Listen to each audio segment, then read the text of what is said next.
Syracuse 0-8-1 in the ACC. They lost 3-1 against the Hurricanes in their match last week. Syracuse was off this weekend. One of the interesting kind of themes of this match, Lewis, for Syracuse, can they get an ACC win? They've only had one result in conference play this year, a tie, 2 matches back against the Wolfpack from NC State. And meanwhile, this year for Chris Watkins that has frankly been magical. You think about these seniors and grad students playing their last game at BC. They want to finish on the right foot. Well, especially the year that they were having this year, 11-5-2, as you mentioned. That's coming off of a 3-win year last year in the ACC. They were selected tied for 14th with SMU in the ACC preseason poll, but they've turned those doubters into supporters. A lot of people rooting for this Boston College team and the growth of the program across the ACC. This is Bella Douglas on the ball, 8 for Boston College, and the Eagles will retreat with it. Nearly 2 goals per game, the average for Boston College this year. Ball into the area, and the first touch for Shea Vandebosch is a clean one. The junior goalkeeper making her 49th appearance and 48th start at Syracuse, and she is one of the best in the ACC. Well, that's a good first save for Vandebosch. Last time she played against Boston College, a little gimme that was right there in the pocket just fell off her hands, and it led to a 1-0 Boston College victory. So to get in the groove early, to get comfortable in the box early, that's going to be something we look for here with Shea. You saw that number, how many saves per game she makes. That's impressive, also probably not what you want as a coach, right? You don't want your keeper to see that many shots, but Vandebosch is an extremely talented keeper, as is her counterpart tonight in Vibke Villebrand. First shot on Villebrand, and it's in! Erin Fleury with a quick marker for the Orange.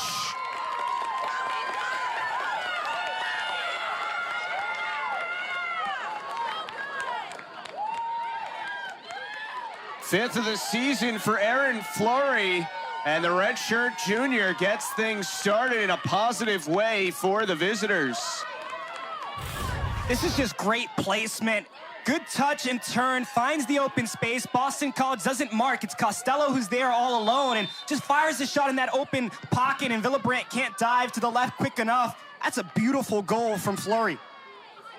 Fleury's 3rd goal in ACC play, also has goals against SMU and NC State. And less than 2 minutes into the night, Syracuse is up 1-0. So that ends the shutout streak for Boston College at nearly 200 consecutive minutes. And Nikki Thrasher-Adams has to be very happy with the way that this match has started. I mean, how many times on our call the other day did she say we need to score more goals? That's exactly what she said. And even this year, you look at their goals per game and goals against, it's not that big of a discrepancy. They just got to fire more shots and find the back of the net. They're getting chances. Sapienza tried to play one through. She draws the foul on a free kick for Boston College. Good work from the grad student out of Raleigh, North Carolina, in her 3rd season at BC after 2 years at Rutgers. You see the numbers here between the offense and the defense, and just the growth this year for Boston College. But specifically for Syracuse, they've been able to hold opponents to low-scoring games, just haven't been able to find goals to equalize or even a match late. Even in that Miami game, sorry, Justin, a 1-1 game, it ends up a 3-1 game. This is Streisik, and that is wide of Vandebosch, so a goal kick coming for the junior goalkeeper. Just 2 tallies in 3 minutes in that game against Miami late in the second half. Felt like they were in line to pick up another win or maybe a tie against the Hurricanes, and unfortunately just a couple of defensive lapses late in that game and couldn't find a result. 6th year for Nikki Thrasher-Adams as the head coach at Syracuse after a great run at Rice. And she was telling us yesterday, you know, I know it's my 6th year, but because of COVID, and then they had just a million injuries last year, this honestly feels like her first year as the head coach, where it's A, full roster, and B, all players that she recruited. Yeah, I think for some programs, you're gonna see that lingering effect of COVID, especially, as you mentioned, last year, a number of injuries that they're still feeling the effects of this season. Ella Richards out wide for Boston College, and this will go out for a BC throw. Richards, the senior out of Chicago, 3 goals, 5 assists this year after leading the team with 7 goals last season. Last couple years, it felt like if BC was going to score, it had to be Richards. She's had so much support this year in that category. This is flicked on, but wide from the aforementioned Richards. And boy, Chris Watkins, Lewis, has done such a great job here. When you take over in your first year as a head coach, you hope there are strides forward. And I think this year would better be described as leaps forward for Boston College. Yeah, absolutely. You talk about what he was able to do in his previous stop at Gonzaga and last year winning the conference championship, but really the statistics, the jumping up to the nation's top offense. It was ranked 4th in Division I on shots per goal, and that's one of the things that he wanted to translate here to Boston College is get them to shoot more. They have great talent, they have great scoring ability, but they weren't taking a lot of shots previously, and now this season you can see you take more shots, you're going to score more. Yeah, last season Boston College played 18 matches and scored 18 goals, so 1 per game, and they have nearly doubled that so far this year. 35 goals, and can add some more here today. And again, it's just building pieces, right? You have a successful season, you get recruits to see what you're doing, you get people to buy into the culture, maybe add some transfers.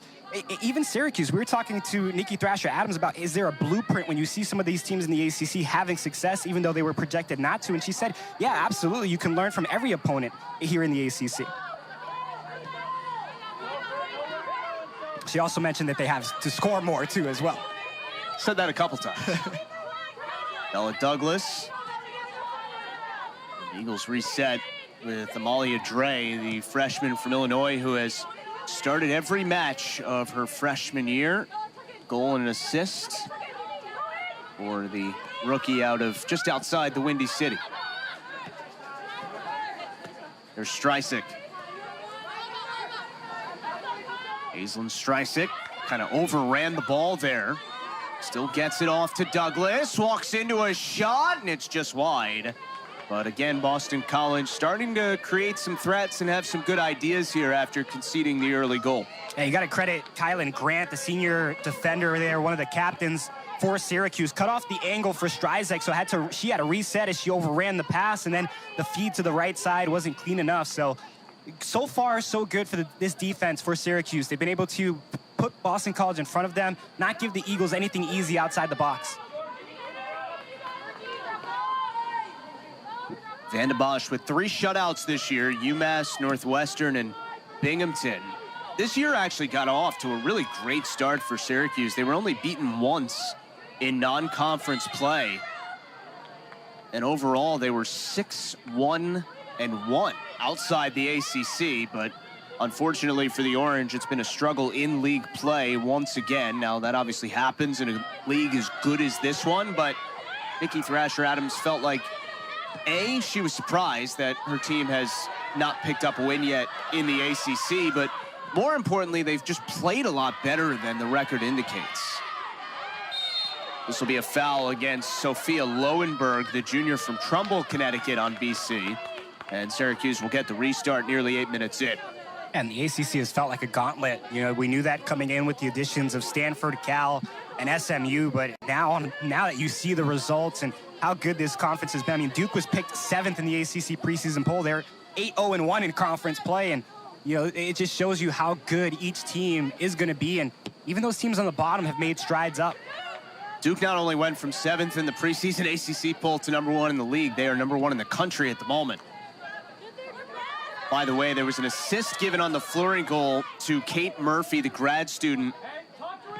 Her 2nd of the season and 6th of her career. She was a player that Coach Adams pointed out as really being a heart and soul type for the program, playing in her last game here tonight. And she's been a little nicked up. Wasn't quite sure whether she would give her the start or not tonight, but Murphy obviously in the starting 11. Yeah, picked up a goal against St. Bonaventure earlier this year. One of those grad students that, again, is just committed to the program, and you want to reward those players, especially in their last game of collegiate soccer. And it's one of those things that I had to ask Nikki about, right? You have an opportunity to get some freshmen and sophomores some playing time, or you have the opportunity to kind of reward your players who have committed to you, whether they're transfers or have been there all 4 years. Richards has to do some nifty work in the middle of the field there. Dre sends it forward. 3 shots for Boston College so far. 1 for Syracuse that obviously found the back of the net. Gabby Wisbeck. Good challenge from behind by Georgina Clark there. Both players a little slow to get up, but it was a clean play. Such a tough tackle to make coming from the side or from behind, but Clark does a good job just getting all ball. Streisig able to switch the point of attack. Sarai Costello. Now it's Clark, gets it into the area. BC building something one again. Streisig sends it across, and it ends up on top of the frame. She's got some good spin on those crosses. We saw her find the back of the net earlier this year, and when she's trying to get closer, hone in on that goalkeeper, you got to watch the back door if you're Syracuse. BC sends a lot of runners on that back line. Streisig played her first 2 years at Alabama, 41 games, 2 goals, 3 assists. At Boston College, 35 games, 10 goals, and 6 assists. So that's what we're talking about, where maybe you don't have the impact you wanted at a first place. At the second stop, it works out for you. Richards gives it back for Costello. Play to the middle, and Streisig has the equalizer. Right on cue. It's the 7th of the season for the senior.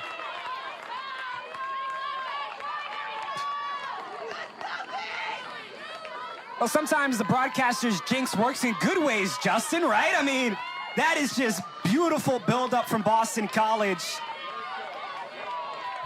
Streisig just reaping the benefits of this beautiful pass from Richards. Just right here, opens up some space, gonna get the runner. It's actually coming from the outside, and Streisig with enough power on it to get it under Van de Bosch, who was right there. So Streisig scores for a 2nd consecutive match, and Boston College did not take long to find the equalizer after Syracuse scored the early goal. The assists on the play credited to Emily Sapienza and Ella Richards. For Sapienza, her 4th assist of the season, and Richards gets her 6th. BC looking to build on the momentum. Richards gets it ahead. Sapienza turns back with it. And now it's Sophia Lowenberg. And such a smart play there, Justin, to just pull it out instead of forcing a shot. Douglas, a little bit too tall. Nobody came out to play her, so she said, why not take the shot? And Shea Van de Bosch is asking her teammates why nobody was paying attention to Aiden White. Yeah, understandably so. She's frustrated. You got to close the gap. You can't give Boston College outside shots, especially a player like Bella Douglas. She's been able to find some opportunities for the Eagles this season outside the 18, and sometimes she'll hit the crossbar, sometimes she'll find the back of the net. That one just a little too far over the crossbar.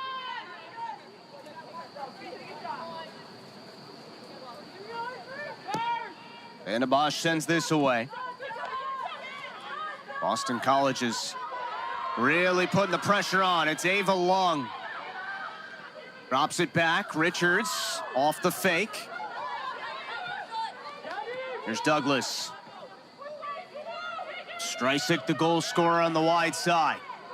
Streisig moving in towards goal, sends it to the middle, and it was punched away. Well handled there by Syracuse and Sierra Collins. It's a great job by Amalia Dre. Just getting in the way of that. Freshman has played a lot this season for the Eagles, making her 19th start in 19 games. A lot of confidence from Chris Watkins in the first year. One thing that really has to impress you is the way Boston College responded to giving up the goal. And I don't mean by scoring, but it just felt like the body language never changed. There was no panic in the fact that they gave up an early goal, especially coming off back-to-back shutouts. It's so interesting to see that from this team, right? Because last year felt so different. When the Eagles went down 1 goal, it felt like it would be an eternity for them to find the back of the net. Now this year, you know they have the scoring ability and the shot-taking opportunities to find more goals. So that response is good. But as you mentioned, no shrugging of the shoulders, no turning of the heads. Everybody went right back into position and was ready to play.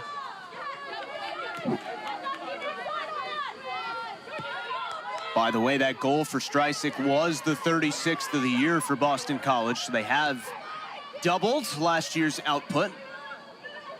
Ava Lung, the Harvard transfer, had it poked away, but it will be a throw coming for the Eagles. Defensive play was made by Iba Oching, the freshman from British Columbia.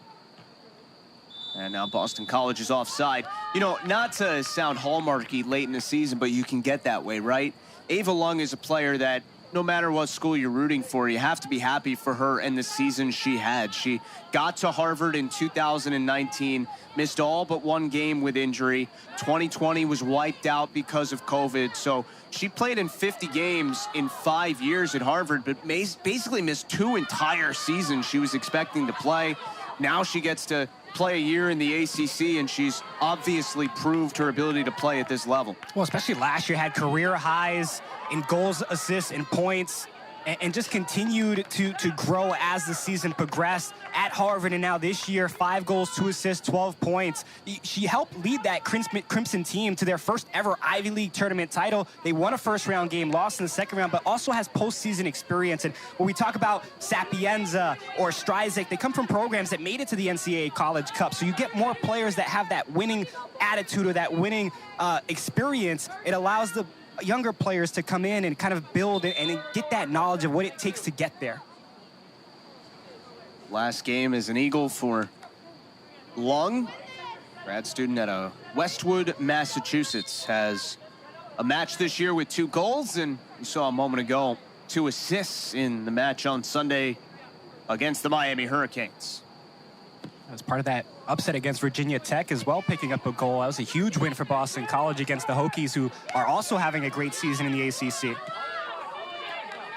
Got their first ever win against Florida State, did Virginia Tech a couple weeks back, and they will be playing in the ACC tournament starting next week.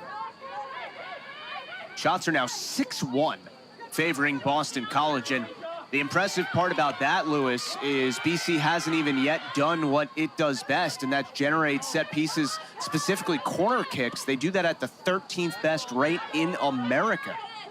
Yeah, that's part of the game plan for Chris Watkins, is try to get more offensive opportunities in the attacking third, and you see it there in the defensive third. If you could get a deflection and just get it out of play to get a throw-in or a corner in the offensive part of the field, then you're going to get more opportunities to try to score goals, and that's just part of the mentality of this Eagles team this year, is you can get more chances by getting those set pieces.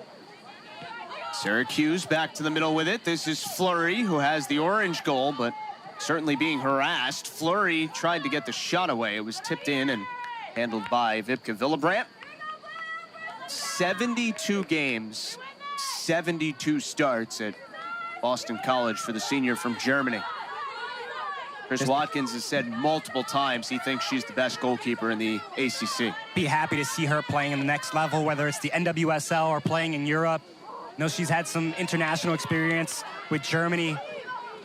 A couple of teams joining the league, so more expansion opportunities, create more roster spots for a lot of these collegiate athletes, and Villebrandt should be on the list for a lot of teams.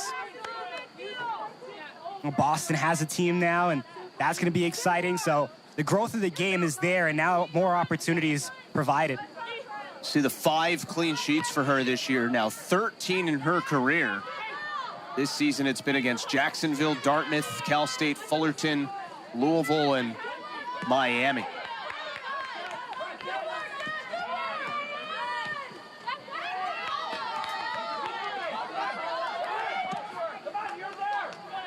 If you're just joining us, you missed some early fireworks in this match. Syracuse got a goal in the 2nd minute from Aaron Fleury, and then Aislinn Streisig had the answer in the 11th minute for Boston College. Sapienza, good challenge there for Syracuse from Gabby Wisbeck, freshman from Severna Park, Maryland, and Archbishop Spalding High School. Syracuse has done a better job here locking in after that goal. Boston College scored, not giving open avenues down the near side, and that's where Streisig has been kind of trying to get the play to go.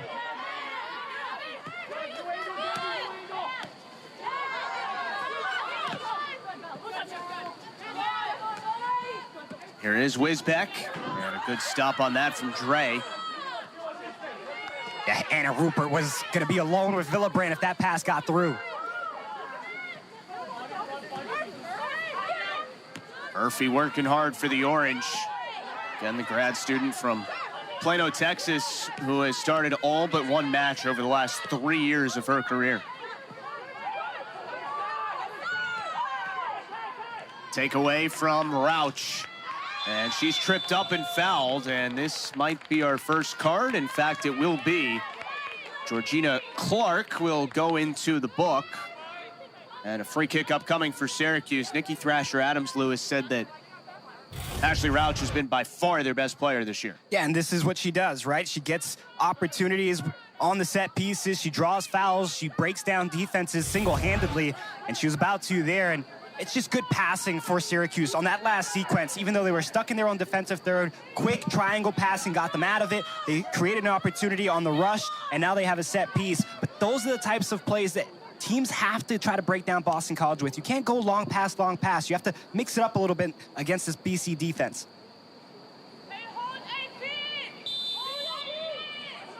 So Rauch will take this free kick. 5 goals, 1 assist this year. Chips it into the box. BC gets the first touch on it. Sapienza trying to further clear, and Richards at least keeps Fleury away. And Syracuse will have to reset. Throw coming in the deep corner for the Orange. Just over 19 minutes gone by in our first half from Newton. Justin Galante, Luis Sanchez, and the whole gang. Glad you're with us on this Halloween night. Hang out for a while with us before you go out trick-or-treating. Got a favorite candy? All of them. That's a good answer. Lowenberg on the move forward. Numbers advantage perhaps for Boston College. You know, I thought it was really fitting that a team in orange would be here for Halloween, but Syracuse is not wearing any orange tonight. Navy and pink kits for the visitors. I guess Van de Bosch has some orange in her light blue kit. Yeah, I think Villebrand's dressed as the ref for Halloween today. Yes, and then she will be directing traffic later on. You see the orange on the blue kit for Van de Bosch, and Philip Brandt on the other side.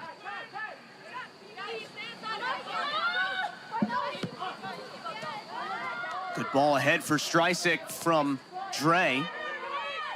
Streisig working hard against Murphy, and a late whistle will send it in the Syracuse direction. That's, again, good help side defense from Kaylin Grant comes in to help out Kate Murphy, and Streisig has nowhere to go. So now the ball, Streisig tries to play it out of bounds, but 2 defenders there are able to kind of work the play together and keep it in play, and now they create a turnover.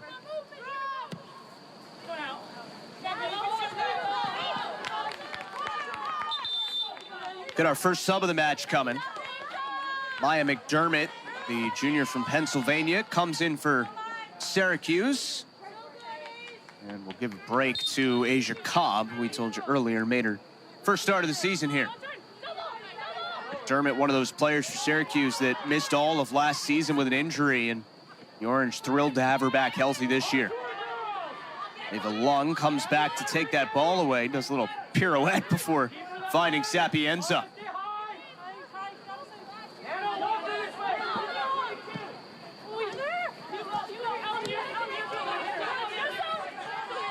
You don't want to belabor the point because it's been made so many times this season, but obviously prior to this year, the Boston College program was not in the place it wanted to be, to say the least. So the fact that if they win tonight, and even if they don't, they're going to have double-digit wins this year. This could be a 12th if they get it.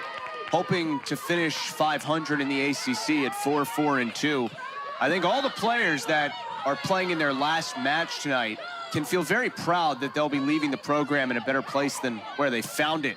The shot well wide from Wisbeck, who made the long run. I think that's the goal, right? You come to a new place. We saw a lot of these players, whether it's grad transfers, finding their way here at Boston College, maybe not getting the playing experience that they wanted at previous locations, but they made an imprint. And now fans are coming out here. It's a program that made it to 3 Elite Eights, made it to the College Cup back in 2010. And it started with defense leading to offense. And the transition from the defensive players that Boston College has had, adding a Georgina Clark, adding some of these players that are now going to impact the program to where they want it to be. You allow for, again, we talked about this, allow for more people to say, hey, I want to go play here, or hey, I want to go do what they're doing at Boston College. And that's part of the growth, right? That's part of how you find success, is getting more players to buy into your culture and your system. And it's also not just winning, but it's the brand of soccer you're playing, right? This is a top 50 offense in the country this year, averaging almost 2 goals a game. That's very attractive to players. Yeah, especially when you get opportunities, right? Streisig does well to win that ball, maneuvering her way through the orange defense. Sapienza settles. Sapienza creating space. Still Sapienza here. Sends it on, and it's just wide. But that was really clever from Sapienza. And it looks like that ball was deflected, so a corner coming for BC. I thought Friday night was made for dancing. Here we are on Thursday with some moves from the Eagles, just trying to break down this defense inside the box. Credit Syracuse for not fouling there, but a good look, and that's the type of offense that you can create here in this system for the Eagles. So first corner of the night. In swinging ball from Streisig. Headed just wide. What a chance that was for Grace Corder, who was unmarked, to put it lightly. Yeah, it's the Gonzaga transfer that came over with Chris Watkins, and you can just see what Boston College did last year to what they're doing this year, the improvement, goals per game almost doubling it, and then limiting the opportunities for opponents. A 1.17 goals against, and a big part of that is Vipka Villabrandt and what she's been able to do in net. And let's not forget, Syracuse, or I should say Boston College had, one really tough match this year. It was a couple of weeks ago against the #1 team in the country. They lost 7-0 at Duke. If that's just 2 or 3-0, think about where all those numbers would be defensively for the Eagles. Yeah, Chris Watkins, again, more of an offensive-minded coach, but his defense with the assistant coaches he has here, and Whitney Patalo and Andrea Morrow, Stephanie DeMake, they've all contributed to the growth of this team, and it shows that when we talked about teams having fun and being light and spending time with each other on and off the pitch, and that's what BC's been able to do. And you see it. We saw it with Syracuse as well. These trips, these last-minute road trips at the end of the year, you begin to build those bonds going into next year. What do you want to plan to do over the offseason? How do you want to build your striking abilities, your defensive mindset? And that's what's going to happen over this offseason for Syracuse. And again, they can take a page out of this BC book. BC was down there in the basement of the ACC with the Orange. They can find a way to get back up in maybe the middle of the pack and continue to build. Rauch will take this free kick.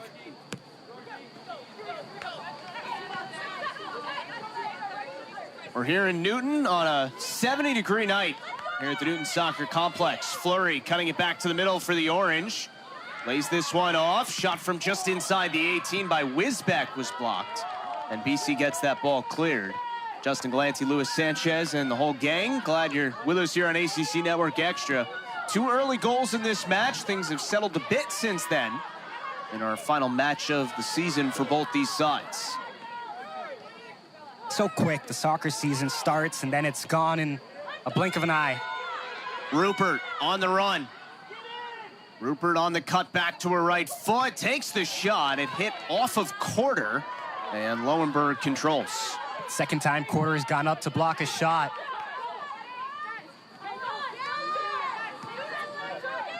Now, Boston College right now, for those that might be thinking about their record and if there could be postseason play coming, 69 in the RPI, so even with a win tonight, probably too far down in those rankings to get an at-large bid. I guess you never know, but either way, such a positive season.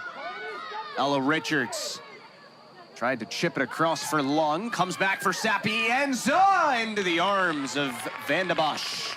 That's just a beautiful read from Van de Bosch. Saw the seas parted and then just got into position. A quick move to her right, saw the shot go further right, so an easy save as she had the initial look on it. And Boston College is just creating opportunities here. This is a good chip. Long didn't know it was coming her way, but again, Sapienza just trying to be opportunistic on that shot.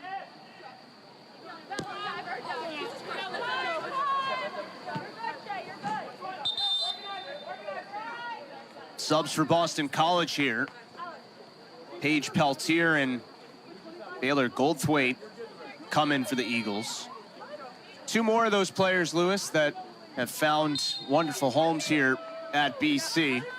Peltier coming in as a grad transfer after 4 years at Notre Dame, and Goldthwait a junior transfer after 2 years at Wake Forest. Yeah, and for Peltier, 15 of her 18 career points coming here at Boston College. We talked about players not getting opportunities where they were previously, but making the most of their chances at the new place. And Peltier has definitely taken advantage this season. 6 goals for the Eagles.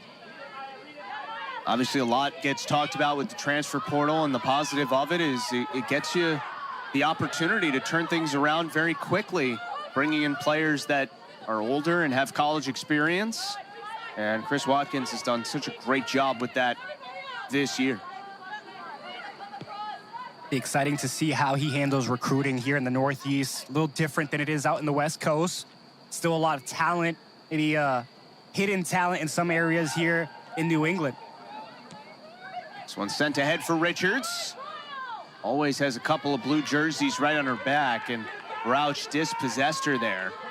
You wonder if there's also the idea that if other ACC schools don't necessarily have the contacts and connections out west that Chris Watkins does, maybe that's an advantage in recruiting for Boston College. Absolutely. I mean, wherever you can find talent, right? You want to get the best.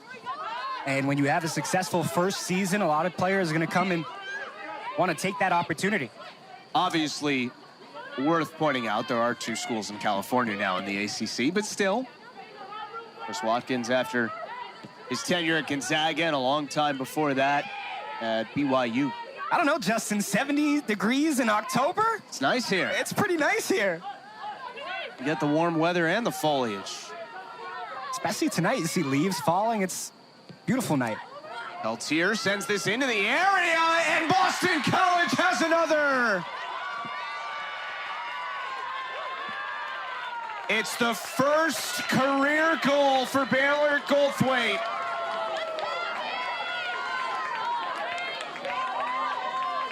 Right off the bench and right on the score sheet.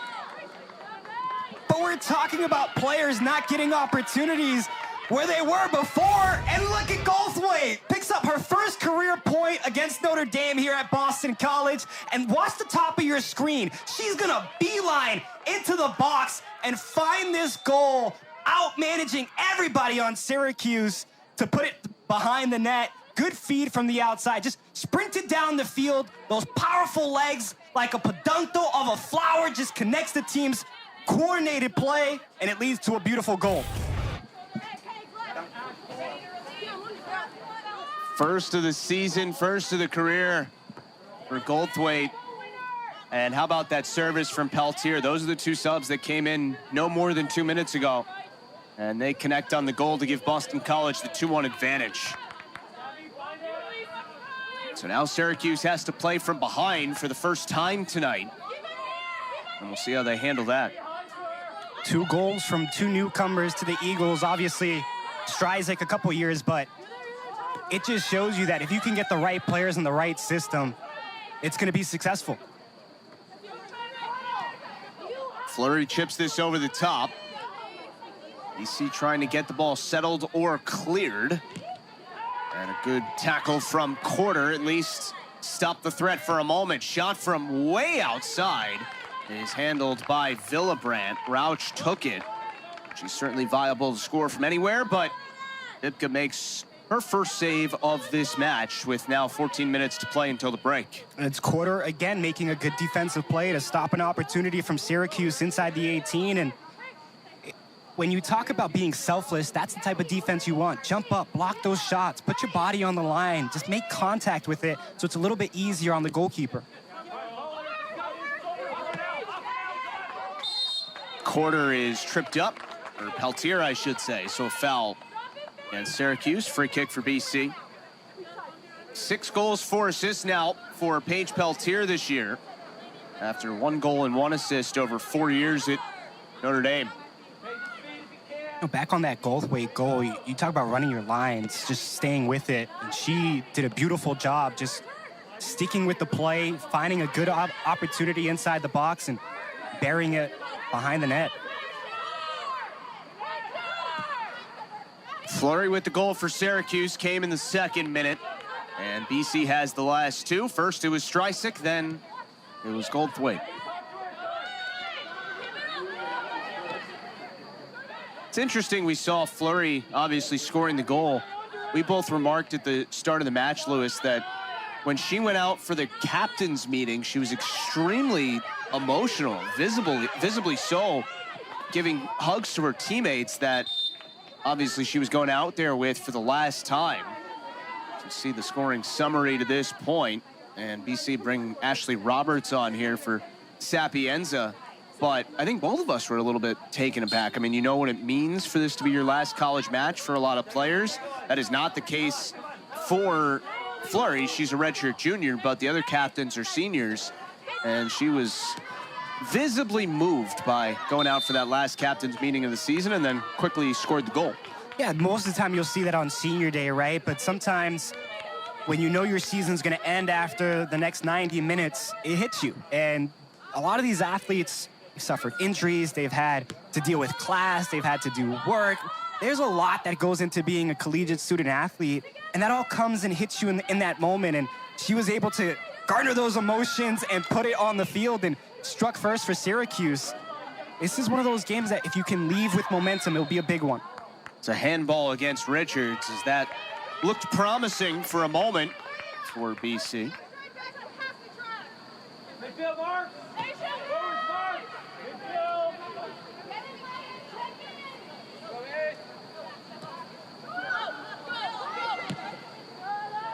Van de Bosch just has to make the safe choice there and concede a throw. Eagles again just finding ways to put pressure on this Syracuse defense. They haven't made a lot of mistakes, minus the early defense that led to the goal by Fleury, but since then they've locked in, they've played defense inside the box, and they've found chances, whether it's set pieces or in transition. They have opened it up here in this first half. You know, if Boston College wins this match, so earns the 3 points, they could finish, depending on other results tonight, as high as 8th in the ACC, which is more than in the top half and would be a major accomplishment. And again, all depends on what happens here in the closing weeks. In conference tournaments, Eagles can move up, and a long shot, but still a shot. Yeah, it is worth noting that the RPI, which we told you is 69 at the moment for BC, it is a living organism. So teams that you've played early in the season, their results will still impact your RPI late in the season, even though it's been a while since you played them. So let's say Virginia Tech, who Boston College beat, goes on a big run in the ACC tournament. Maybe that could be helpful as well for the Eagles, who will hope to win tonight and see what happens after the ACC tournament. Be the first opportunity in the NCAA tournaments in 2018. The Eagles finished with 14 wins that year, 6-3-1 in ACC play. It's been their best start here this season since that 2018 year. Shots are 10-6 in this match, favoring the Eagles, 3-2 on goal.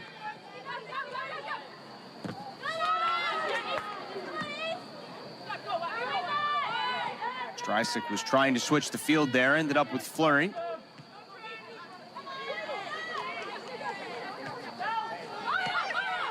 McDermott splits a couple defenders. Well done by the junior. Now Fleury back for McDermott. Oching on the wide side, cutting it back to the middle. And now Wisbeck once again. Syracuse trying to sustain some possession here, as BC has had the lion's share of it in this first half. Fleury, the goal scorer. Fleury rips it low, and Villabrandt falls right on top. We'll see if they give her a save for that. I guess you will, even though it's clearly going wide. Could be a good combination to watch out for with Fleury and Oching both returning next year. Oching, the freshman from Coquitlam, British Columbia, she's got a lot of opportunities this year, and to take that experience that she's got this season and apply it to next year, and then playing with a senior and Aaron Fleury next year, and it should be a good combination. They looked good here today, and they can continue to add.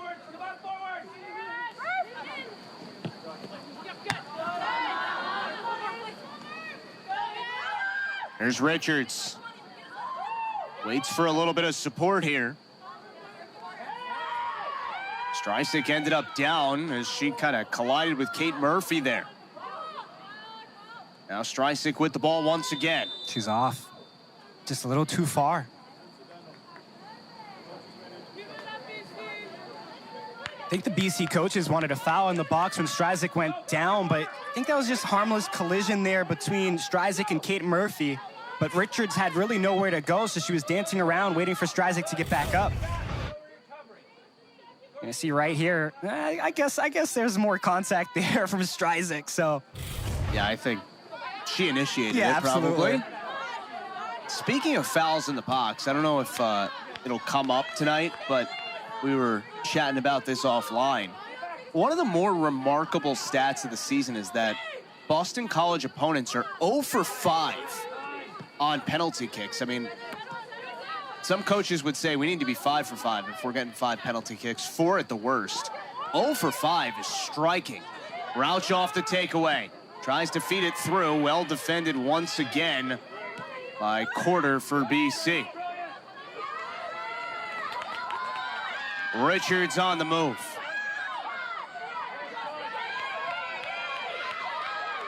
Good job by Wisbeck to shield her off.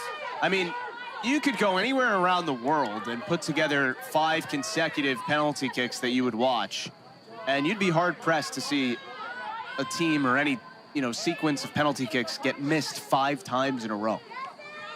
Yeah, and a big credit to Vipka Villabrandt, right? Big presence there in the net for Boston College. Here's Rauch. Walks into it, and it's a save by Villabrandt. You can see Syracuse growing in confidence here, but Vipka Villabrandt answers this question. And again, it's Fleury finding the goal scorer in Rauch. Just hits this one right to the fingertips of Villabrandt. She just gets enough of it to push it aside.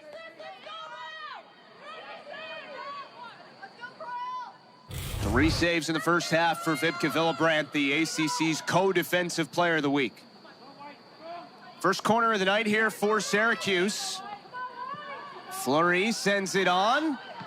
Comes over Villabrandt, and then it was loose in front. Vipka still trying to get on it, and finally, she's able to secure the ball.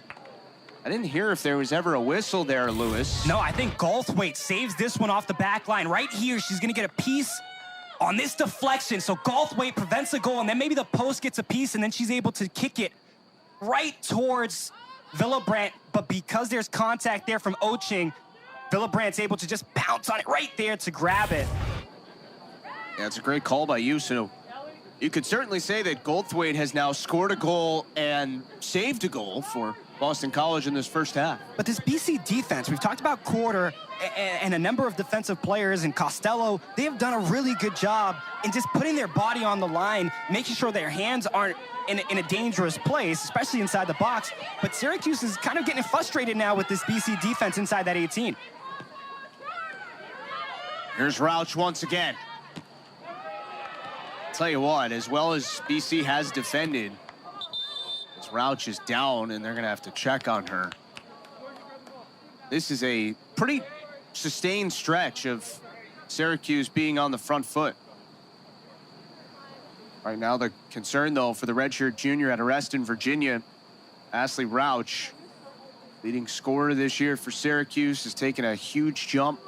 1 goal last year, 5 already this season, and nearly had one just moments ago. They've been trying to feed her. She is so dangerous when she's in open space. Looked like just a deflection on that last play off the tackle. Just got caught up there. So they'll attend to her. But you've talked about how good she has been on the season. That's the type of offense that Nikki Thrasher-Adams is trying to get more consistently.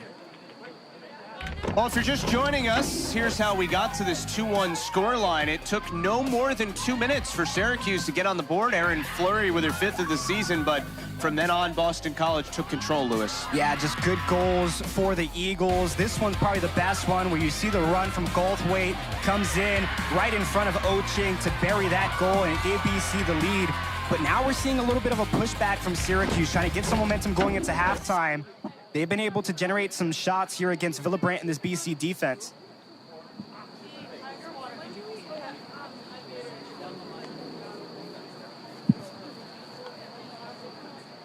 Talked a lot about, obviously, how potent this conference is once again this year. Got even more so with the additions of Cal, Stanford, and SMU. And this is where the ranked ACC teams sit in the most recent poll. Duke, the #1 team in the country. Maybe their best year ever. Wake, maybe their best year ever. And to show you how good, some of these programs are, Florida State, 6, Carolina, 8. Kind of down years for those two. And Virginia Tech also having a dream season. Yeah, Virginia Tech picked 10th in the preseason poll. Duke 7th, Wake Forest 9th. You look at where Florida State is currently in the standings. Stanford, both of them were favorites coming into the year.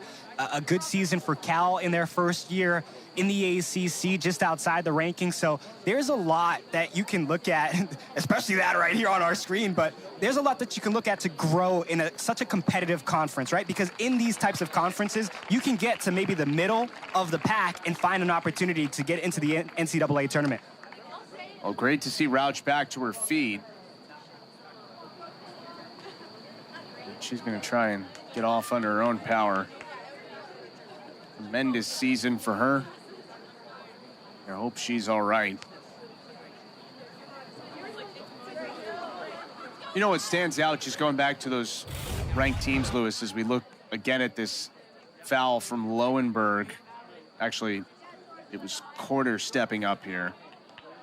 Oof, that right ankle. Well, I think at the turf, actually, like the turf might have caught her, because at first I thought that it was a tackle as well, maybe just catching a piece of her ankle, but I think she lets up a little bit, and that gets here in the turf, and so she's not able to land properly. I guess worth noting, BC, of course, one of the few teams in the ACC that plays on turf. Syracuse does not, so it's a little different playing on this surface for the Orange. But just to finish that point, we saw the graphic with all the ranked teams. How many teams were on that graphic? 7. How many teams make the ACC tournament? 6. So somebody in the top 15 in the country is missing out on the ACC tournament. Which is crazy to think, right? It's such a good conference. Only 6 teams make the conference tournament. Got to get that number up with how good the quality of these programs are in the ACC.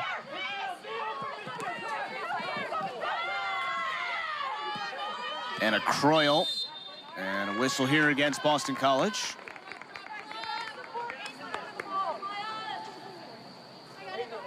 Coming up at halftime, we'll chat with both head coaches and then learn a little bit more about the Boston College Eagle logo and what these players really know about the crest they sport, Lewis. How's your artistic ability? Fantastic.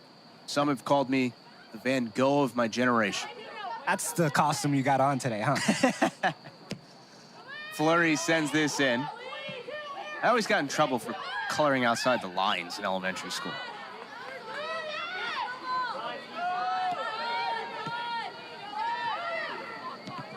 More of a colored pencil guy instead of crayons. You get a little more control there.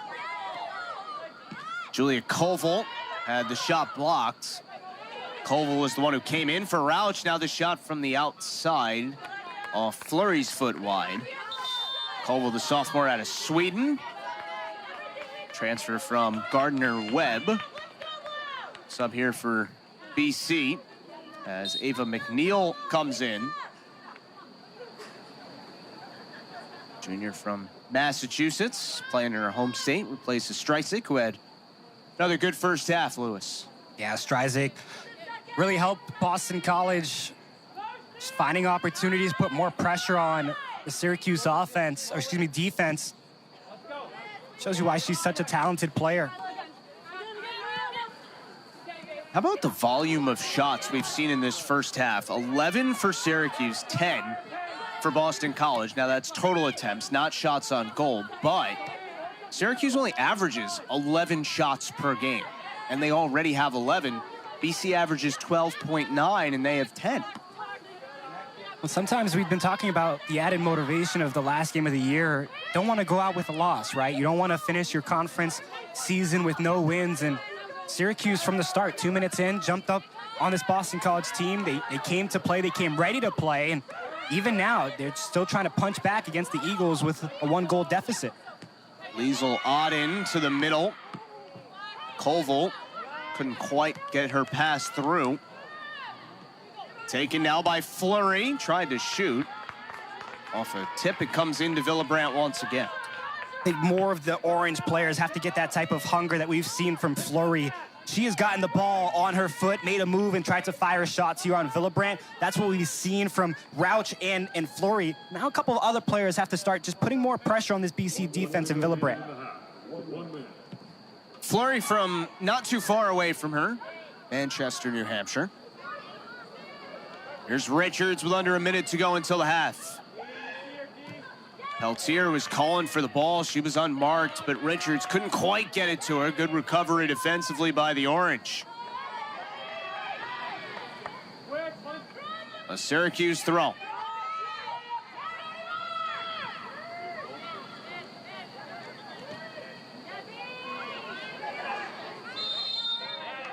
Foul here against Syracuse, so BC can hurry on up and take one more free kick. I think you game plan for one more shot on goal here with 15 seconds left. You can see the turn. Natalie Grosso, the freshman from San Francisco. And now they're going to stop the clock. I think that happened because Fleury was standing too close to the ball.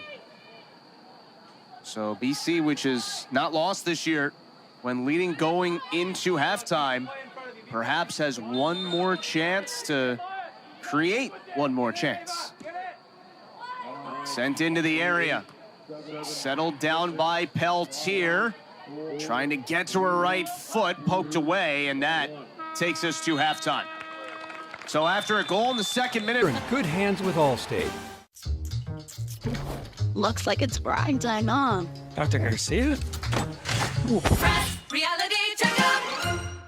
That grimy film on your teeth, it's actually the buildup of plaque bacteria, which can cause cavities in months. And your toothpaste just isn't cutting it. Most toothpaste quit working in minutes, but the antibacterial fluoride in Crest Pro Health protects for up to 12 hours. So I can stop cavities before they start. The #1 toothpaste brand in America. For even more protection, use with Crest Pro Health mouthwash. Crest. Welcome back to the Newton Soccer Complex, where we're at halftime of tonight's soccer match between Syracuse and Boston College.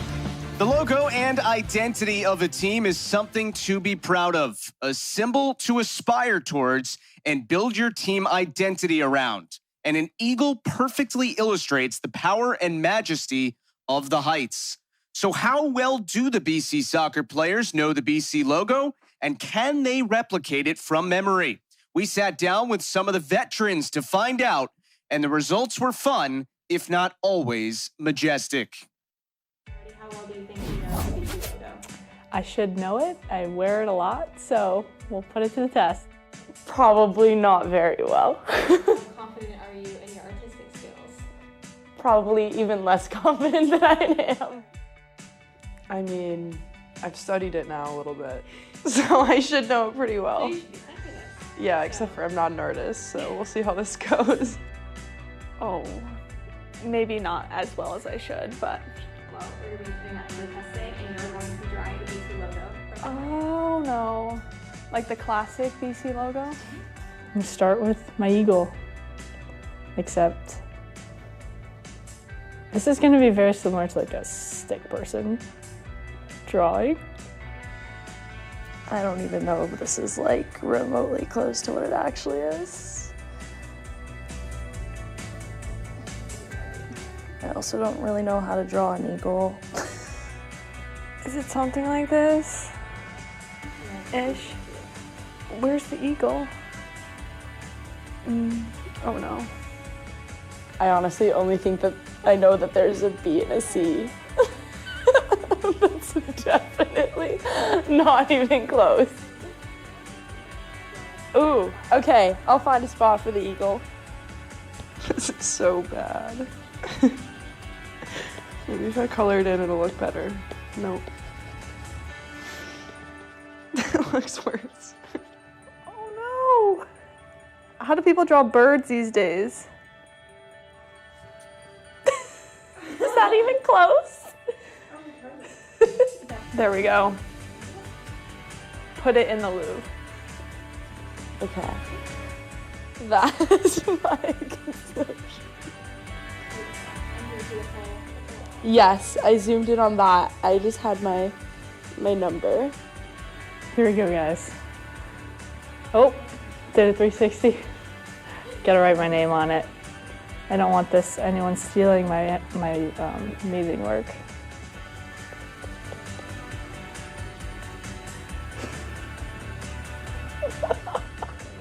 So good. You can print it out and put it on a shirt if you'd like. Is the eagle really in the middle of it? Oh no, oh no. There we go, there's my eagle in the middle. I don't know why it's like shaded. But you can see the BC though, so that's all that matters. The eagle is the thought that counts. As your host, I have some rules. First, no showers longer than 5 minutes. This isn't a spa. That's the rule. Meanwhile, at a Vrbo, when other vacation rentals make you share your turf with a host, try one that's all yours. It's big, it's back, and it's only $6. Get the big box y'all love today. And this holiday season, you can order a Cajun-style turkey at your local Popeyes. Love that chicken from Popeyes. Lowe's knows getting it done is easier said than done. Thanks. Happy to help. So if you got the lights, we've got same-day delivery to help you get it. Done. Lowe's knows how to help you holiday. You sure you're gonna be okay? I'll be fine. Bye.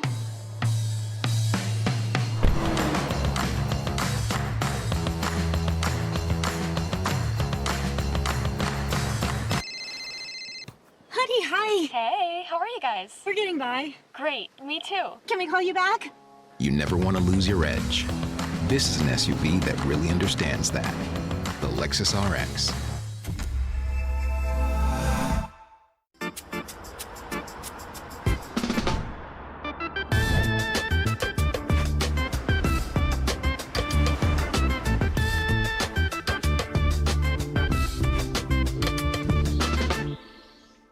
Some people just know they could save hundreds on car insurance by checking Allstate first. You drive in today? Of course not. There's no parking. Like you know to check the sign first, before parking. Yeah. You hear it? I hear it. I feel like I do hear it. Oh. Oh, man. Why didn't you read the sign? You think you can pay a parking ticket in heirloom tomatoes? Yeah, checking first is smart.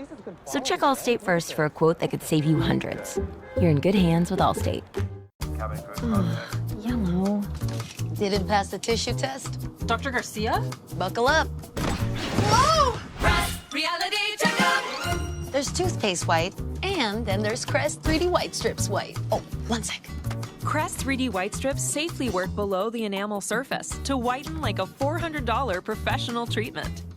Prepare for a non-stop smile. The #1 teeth whitening brand in America. And use Crest 3D White toothpaste to maintain your smile. Crest. Oh, it's mesmerizing. I can't look away. Cleaning that greasy mess? And not even scrubbing. Well, fluff my feathers. Dawn Platinum is bringing it. You know it. It cuts through the grease better than their old dish soap. Keep whacking. Platinum breaks down the slimy stuff it would leave behind, removing 99% of grease and food residue. That's why only Dawn is trusted to save wildlife. Yeah. I'd fly south for a clean like that. Dawn Platinum, the better grease getter. Halftime here in Newton. We wish you all a very happy Halloween 2024. some of the Eagles in their costumes from their younger years. Pretty good stuff from these Boston College Eagles. Second half coming up next. BC up 2-1 here over Syracuse.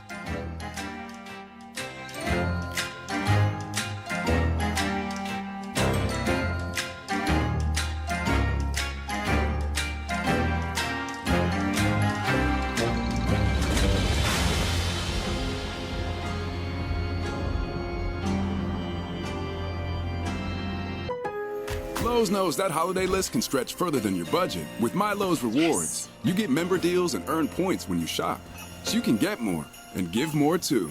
Join My Lowe's Rewards for free today. Lowe's knows how to help you holiday.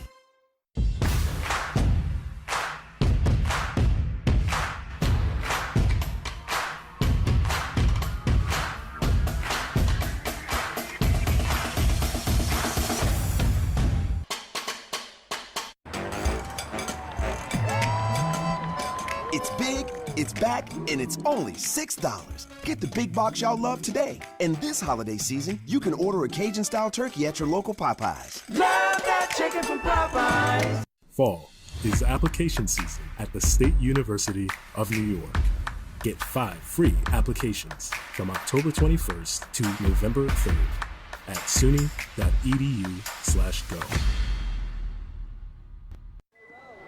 You sure you're gonna be okay? I'll be fine. Bye.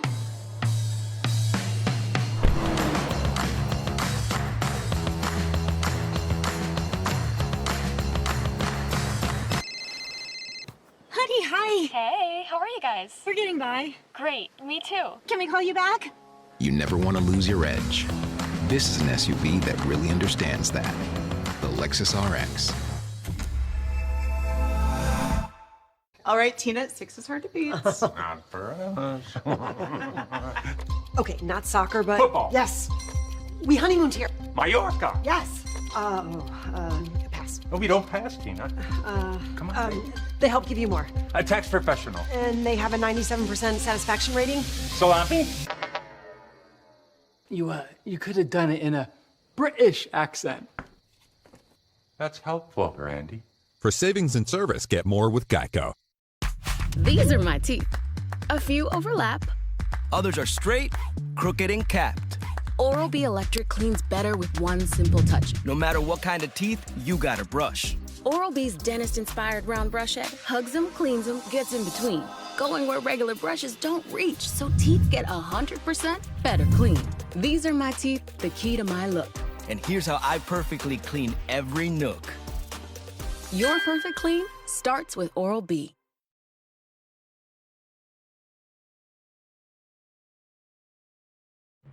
Joined now by Syracuse head coach Nikki Thrasher-Adams. Coach, in the first half, obviously a quick goal you concede to. Felt like your team kind of found its footing, though, late in the first half. Yeah, once we figured out how to press together, it really changed the momentum of the game. And then it was about simple possession for us. Once we simplified it, we started getting the run-up play. Coach, obviously, Shea has been really good in between the pipes for you in her career. She's really locked in that last 20, 25 minutes after that second goal for Boston College. How can you keep that going in the second half? Yeah, it starts with our defensive work, and if we can keep us higher up on the field defending, it's going to help our back line to prevent BC for the direct play, balls in the box. Thanks so much for the time, Coach. You're welcome. Thank you. Well, trying to get more opportunities is definitely what we saw at the end of the first half, and they were putting more pressure on that BC defense. Is that guy dressed as a lime? That is a unique costume. Let's look at the highlights from the first half, Lewis. The fireworks started early, didn't they? Second minute, Syracuse got the goal. I'm not sure if the guy in the line was excited about it or not, but Erin Fleury sure was. She definitely was, and she's had opportunities throughout that first half, but good opportunity there. She takes advantage of Villabrandt. She's kind of being flat-footed and not able to read that shot off her foot well, and Syracuse played with the momentum for a little bit before Boston College was able to find the equalizer, and this was just a beautiful pass and then a gorgeous finish from Stryzik. She has been one of the go-to offensive threats for the Eagles all season long. And then how about Goldthwait just running in, stays on her line, finds that ball, and puts Boston College on top by a goal. Then we saw some really good saves from both netminders. Villebrandt with a huge diving stop on that chance. We saw Shea Vanderbosch for Syracuse also make some spectacular saves. That one was almost an equalizer for Syracuse as Goldthwait was able to save it off the back line. So when you look at the opportunities there in the last 10 minutes, Syracuse had it pushed a little bit more in their favor, but both teams, you can see, we're pretty much identical through the stats. You know, what really stood out to me, Lewis, is that both teams are nearly at their season's average for shot attempts. Maybe it's the kind of thing where last game of a year, it's easy to play offense, might be hard to play defense, but are we going to end up with 40 combined shots in this game? Let's see. Should be a fun one for us up here, right?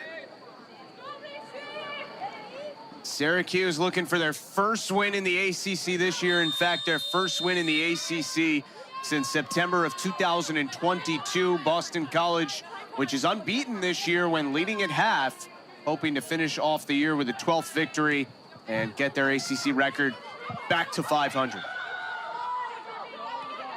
Julia Koval came on late in that first half for Syracuse, replacing Ashley Rauch, who unfortunately got hurt. Here's Fleury to the middle, takes the shot, knocked down by Villebrandt, and she had to block 2 more attempts. And BC is able to get the ball cleared. So just like the first half, right away, Syracuse creates a couple chances. And Aaron Fleury again with a flurry of opportunities created for Syracuse. Villebrandt 3 saves on that sequence, 2 of which she was down on the ground on the turf. So Eagles just had to escape and clear it out. But look at this breakdown. Fleury, again, so good, navigates her way. That's one shot. Second shot for Fleury, and then the rebound opportunity for McDermott. But Villebrandt, so big, so good at hugging the post, doesn't let anything through. Villebrandt has to fall on top of this one as well. I think that third chance might have deflected off of Quarter, actually, who has been very active in the back for Boston College tonight. Well, Chris Watkins said during halftime, got to get a little bit better on defense. Not a good start here in the second half of the Eagles. Justin Galanti, Luis Sanchez, our entire crew with you from the Newton Soccer Complex. Ava Lung on the ball here for Boston College. Quarter to the near side with it. Lung made the run forward. Ava Lung, the grad transfer from Harvard. Fleury tried to take it from her, and that'll be a corner for BC. Normally they get 7 corners per match, Lewis. Only 1 in the first half. Quick corner here in the second. Yeah, top 13 in the country for the Eagles in corners average per game, but it goes to the experience, right? Ava Lung doesn't fold under pressure, able to handle it, deflects off a Fleury, and now a scoring opportunity from a corner for the Eagles. In swinging ball from Streisig, has a lot of pace on it, and Vanderbosch makes the stop. So good chance created off the set piece for Boston College.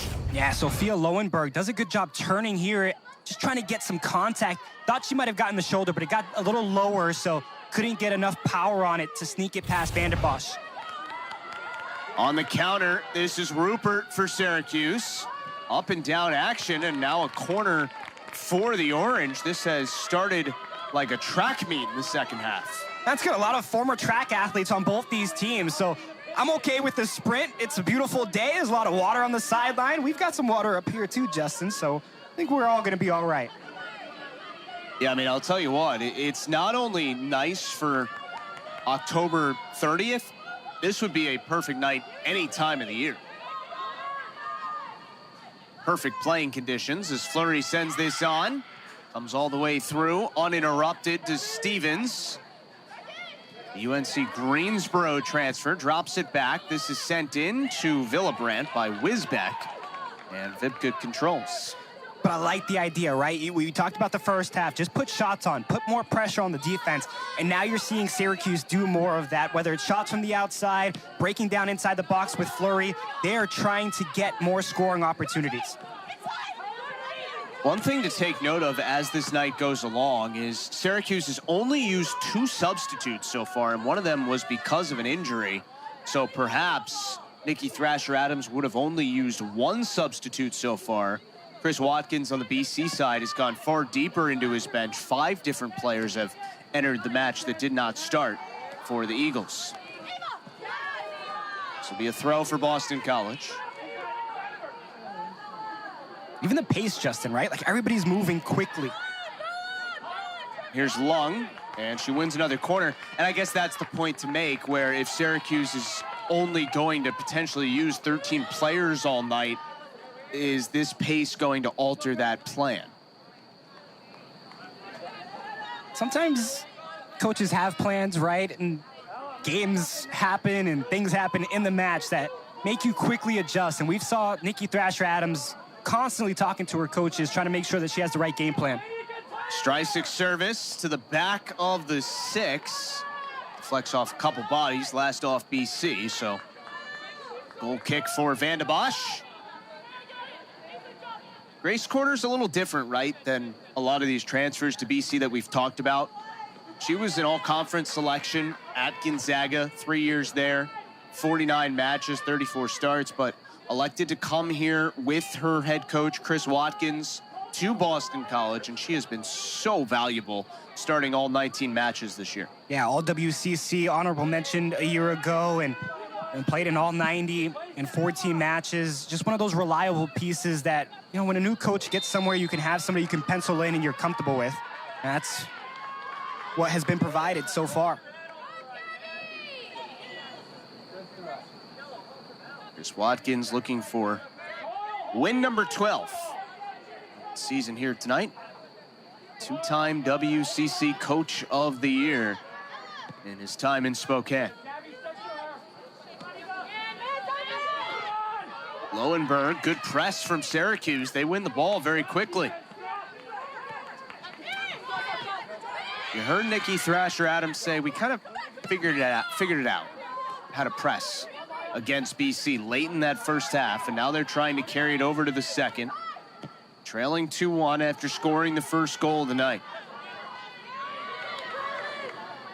Orange on the move forward again. This is McDermott laying it back.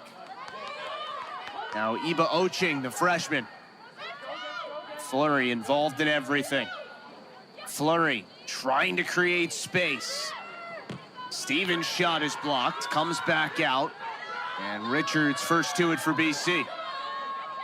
Richards didn't see Costello. Costello had open field here on the near side after blocking that shot, but Richards just couldn't turn and see. Aislinn Streisig already has a goal tonight. Cross comes to Van de Bosch, and she controls it. You know, a wise man once said, facts are stubborn things. But the fact of the matter is, when you ask, well, why is tonight potentially valuable for Syracuse? Why could it be? This is a program that has not won a match in the ACC since September of 2022.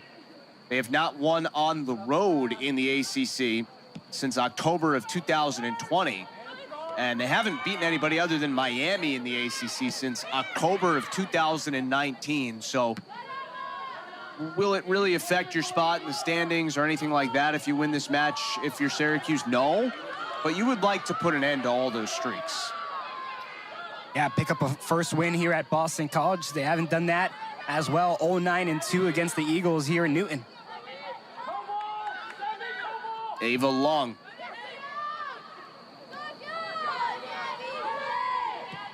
Lowenberg sends it in.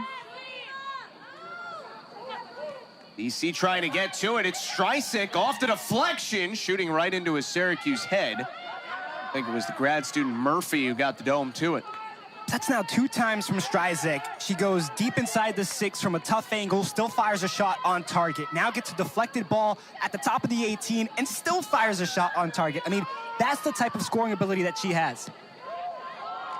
The shot whistles wide, but Boston College continues to create danger. Such a balanced offensive attack. 5 different players with at least 11 points on the season. And BC is threatening to add to this 2-1 lead. I've been told that is Jim Morrison. Frankly, Lewis, I don't know who that is. I think that's a very popular college game. with cups involved where you throw. Do you know who Jim Morrison is? I do not. I'm 0 for 2 here on music. Yeah, I found out last week Lewis didn't know what Piano Man was until like 3 weeks ago. Now I love it. Now I'm listening to it. It's part of my liked songs on Spotify. Lewis's playlist is now Piano Man on repeat. Gonna have to add some Jim Morrison to it too. I know Mac Morrison, Return of the Mac. You know that one? I've heard the song. Okay. I wouldn't have known it was by him. I'm okay with the creativity of being a table. That's pretty cool. That's not bad.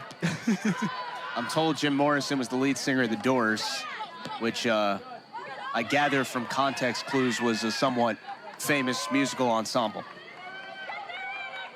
Anna Rupert keeps this in play for the Orange, only for a moment, though. Villabrandt will have a goal kick as we approach 10 minutes gone in this second half. I think we're covering all our bases with the artistic abilities here. We talked about drawing and coloring.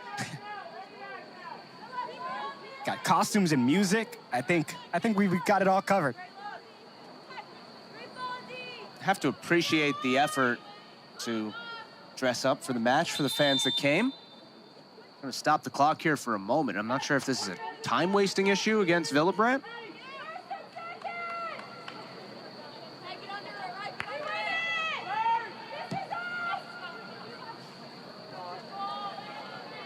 It's a good touch by Ava Lung to keep that ball in play and also keep possession.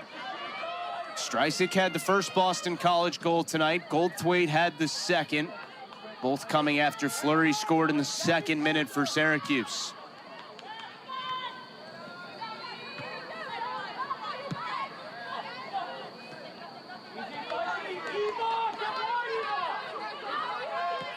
Murphy to the middle for Koval. Remember, Rauch left the match early, or late, I should say, in that first half. We have not seen her since. 27 combined shots, 10 combined on goal for these two teams. Rupert has a little room to operate and wins another corner.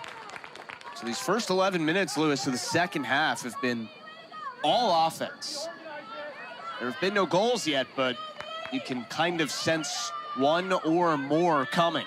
Yeah, much different looking Syracuse team as well here in the second half. They're trying to change direction of the field, get Boston College out of position.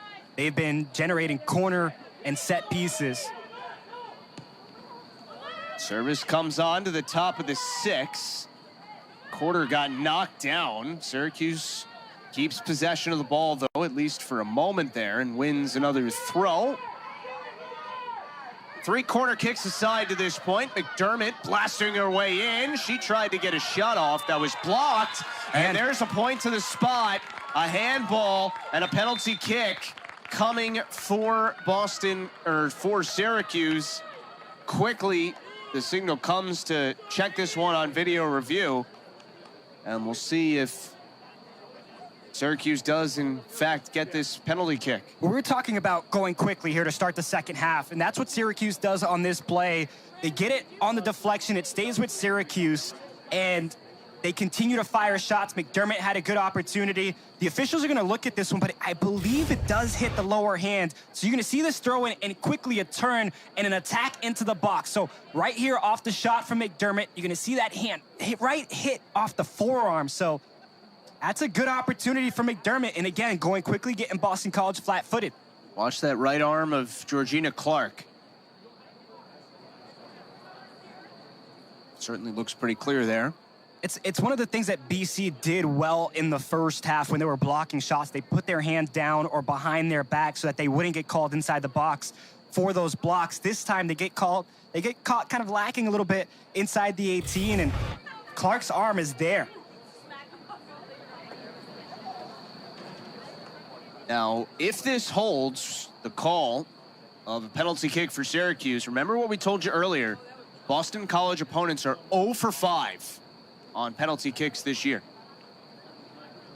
It's a big moment too, right? It could be a 2-1 game for Boston College, or it could be a potential penalty kick, and Syracuse has an opportunity to equalize here in the second half.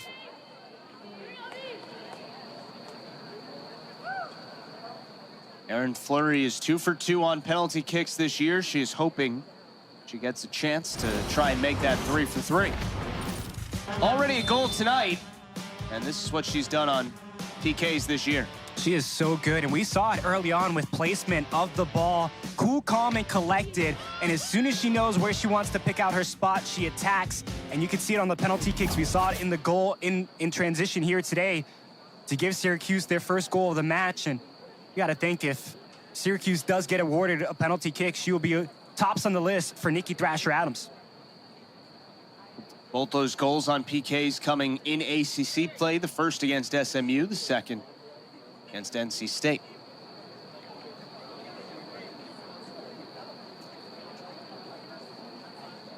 We talked about Villabrandt, how good she's been on penalty kicks for the Eagles.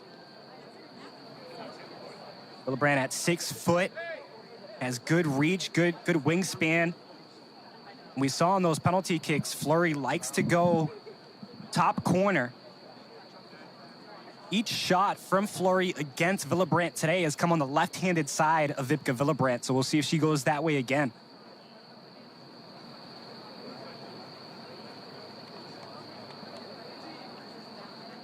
I think our officials sneaking some candy, you got some trick-or-treat candy down there? We saw the officials had a very large bag of candy with them that they were eating during halftime out of.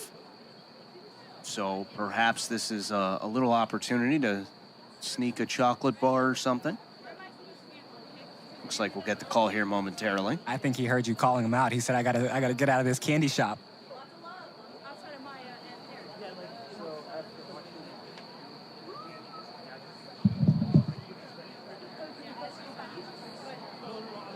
Wow, it looks like this is going to be waved off. Now, Lewis, we could kind of hear that explanation, and one of the points of emphasis in college soccer this season is to not award penalty kicks if a handball occurs when the hands, the arms are in a natural resting position.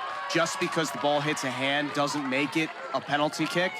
And that was the explanation there. I mean, frankly, I'm a little surprised this is overturned. I don't know about you, but that is what the call was. Yeah, you see, that right there. If we could go back, guys, right there, you're going to see the extension of the arm to make a play on the ball. That's where I agree with you, Justin, is that's not a natural motion. If she kept her arm still low, then I would say, okay, that's more agreeable. But because the forearm kind of comes up and makes a move, that's where I disagree with the call. I think Syracuse should have had a penalty kick on that one. Well, now we'll see how the Orange respond to that. I mean, they've had a very good run of play here, dating back to the last 10 minutes of the first half and the first almost quarter hour of the second.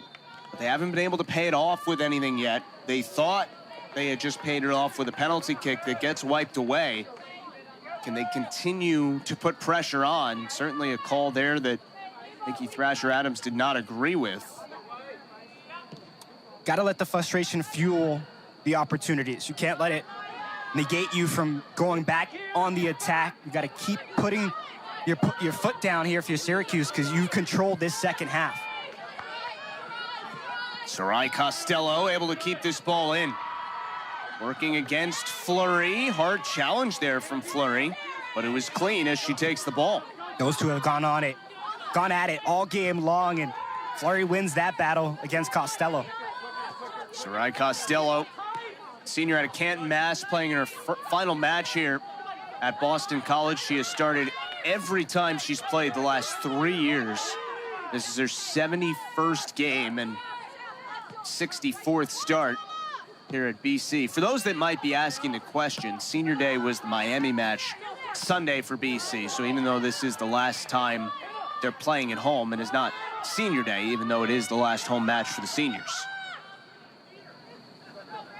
Rupert, and she commits the foul against Grace Corder.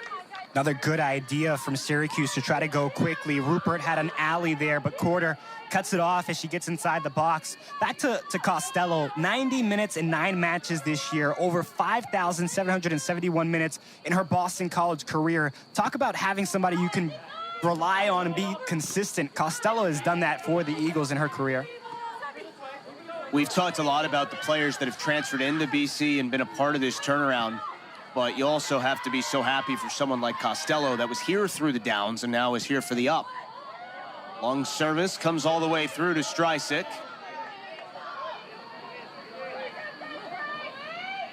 Aislinn Streisik. Great move back to her right foot. Had McDermott on skates there. BC will cycle it back to Lowenberg. And now Grace Corden.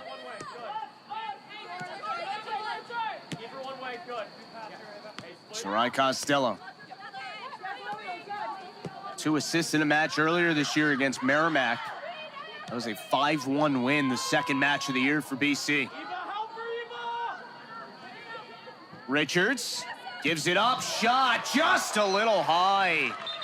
Emily Sapienza took the strike.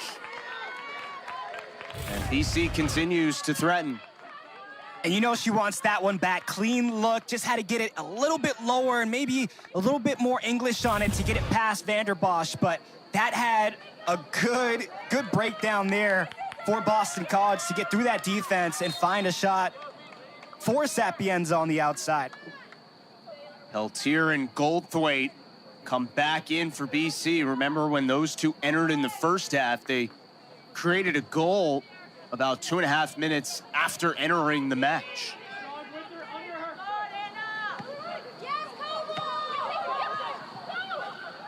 Still a little surprised with Syracuse and the limited subs. They have a deeper roster than Boston College, but just a few subs that have come in here for the Orange throughout the match.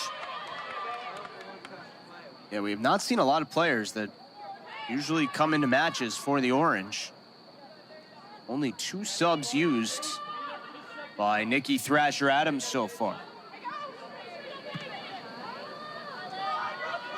One of them was kind of a 4-sub with Rauch going out. Yep, definitely. Koval came in for Rauch, and McDermott came in for Cobb. That's it for Syracuse so far. And you can understand at the moment, I mean, Nikki Thrasher-Adams' team needs a goal, and they've played on the front foot for a good deal lately. Probably likes the way they're playing, but you would think some subs will have to be made at some point. Yeah, sometimes you point out some mistakes. Not a lot of mistakes from Syracuse. Lung, that is off the deflection over the side for a BC throw. Shots are now 15-14 Syracuse, 6-4 on goal favoring the Orange, but BC with the 2-1 lead. Did you say 40? Was that the number? We're closing in. It did.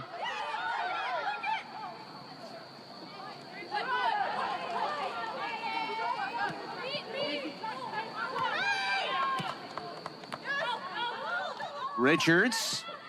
Sapienza goes out wide to the newly entered Peltier. Working against 2 defenders here. Peltier is able to... No, she's not able to win the corner. She thought she did, but will be a goal kick for Vanderbosch. Good defense from Kaylin Grant again. Good sportsmanship there from Peltier as well. Kind of got her on the follow-through and quickly apologized, but Grant has done a really good job on that back line, preventing opportunities from the right side against the Eagles.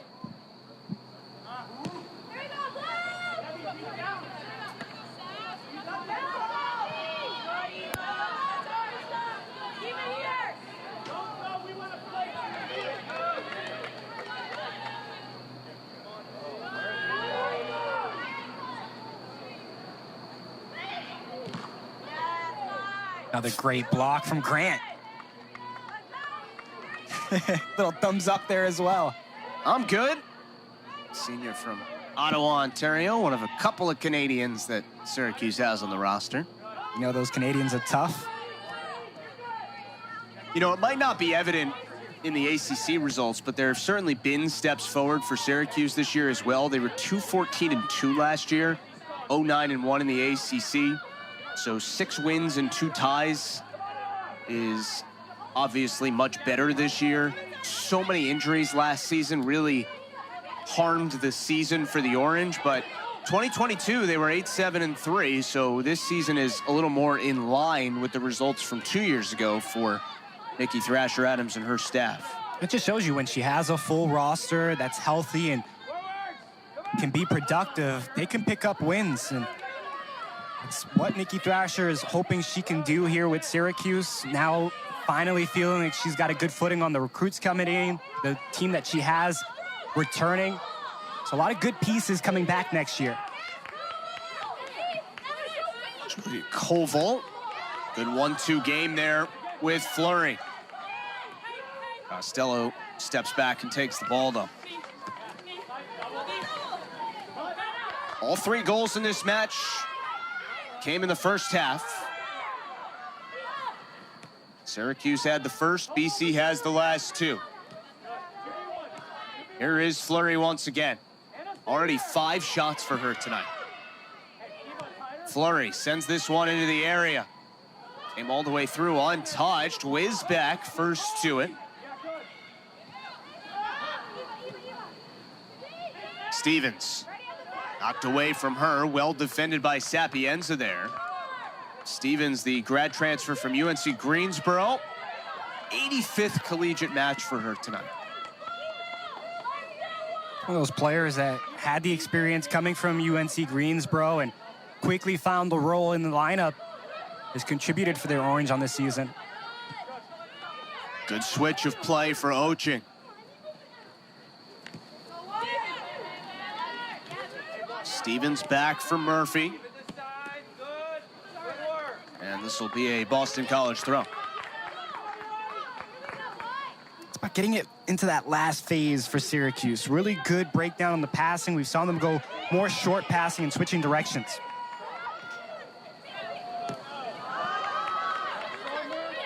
We talked with Coach Adams yesterday as Fleury takes this back for Syracuse.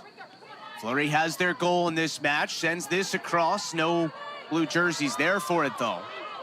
And BC able to get this ball cleared in the form of Douglas.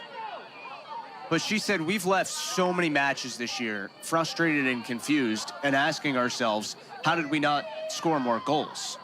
And with 23-20 left tonight, this match is fitting that mold again for Syracuse. Yeah, when you look at it, 16 shots, 6 on goal, both more than Boston College. They just haven't been able to find the back of the net. Peltier for Richards.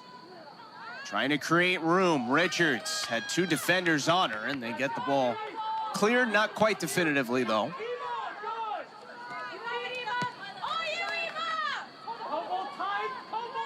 Here's Ava Lung again. Loves to operate on that right wing. Costello got knocked down. Syracuse kept the ball in play. Well done there by Oching. Peltier stepped up for it. Lung sends it to the middle. Bounding ball. Peltier had the shot. It was blocked. Another chance for Richards, and Vanderbosch stopped it. The half volley for Richards was impressive, but not as impressive as the save there. Yeah, I thought Richards was going to go bicycle, but instead just went half volley on the right side. It gave just a split second for Vanderbosch to get into position. Right there, decides to not protect the post too much, and she is good on that save. Not sure if she stopped that ball more than the ball stopped her, but works out as another save. But BC wins a quick corner kick. We're under 22 minutes to play, more than halfway through the second half. Syracuse will make a sub here, their first of the second half. Julia Denning will come in for the first time, but looks like she's going to be told to come back to the sideline. Syracuse should not have been allowed to sub in that window since it's a BC corner kick, so official corrects the mistake. Denning, another transfer for Syracuse, came out of Siena after playing 16 games her freshman year. Lowenberg takes the corner. High ball to the top of the 6-yard box. And this goes off for a goal kick for Syracuse. You know, it's always interesting on Halloween. A lot of thought goes into, what do I dress up as? Hot dog comes to mind. We saw a guy dressed up as a lime before. I always felt like Care Bears would be a good idea. Yeah, Care Bears, that was a good choice. You see, we are all pretty happy. I think Sunny's probably over it at that point of the photo, but yeah, what was your favorite costume growing up? Oh, you got a list. Jorge Posada. Ooh. I don't know if I actually ever dressed as him. No, First thing that came to my mind, though. I don't really remember what I dressed up as, to be honest with you. Sapienza rips it, and Van de Bosch is there. That took a funky deflection. Van de Bosch was going right, deflected left, but not enough to be too dangerous. But, you know, it's spooky season. Anything can happen with 20 minutes remaining, right? Active night for Emily Sapienza. Ooh, little double deflection there off the feet of Anna Croyle. Looked intentional, too. Looked like she knew she needed to get a deflection because that was heading towards the side of the post. I think we just have to follow up. What is Sonny's costume this year? He is a character from Bluey, which you can watch on Disney+. And it is a great show. I think as parents, we love it more than he loves it. Here's a chance for Boston College. Cross to the middle. Richards got table-topped and no whistle. Good inside position there. It looked like Croyle was the one to get in front of Richards.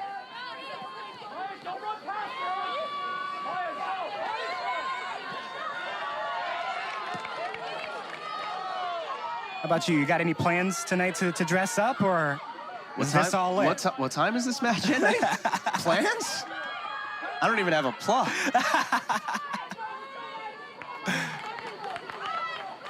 Just throw some ketchup and mustard on your shirt. You'll be all right. I did spill a little coffee on my shirt today. That is a fact.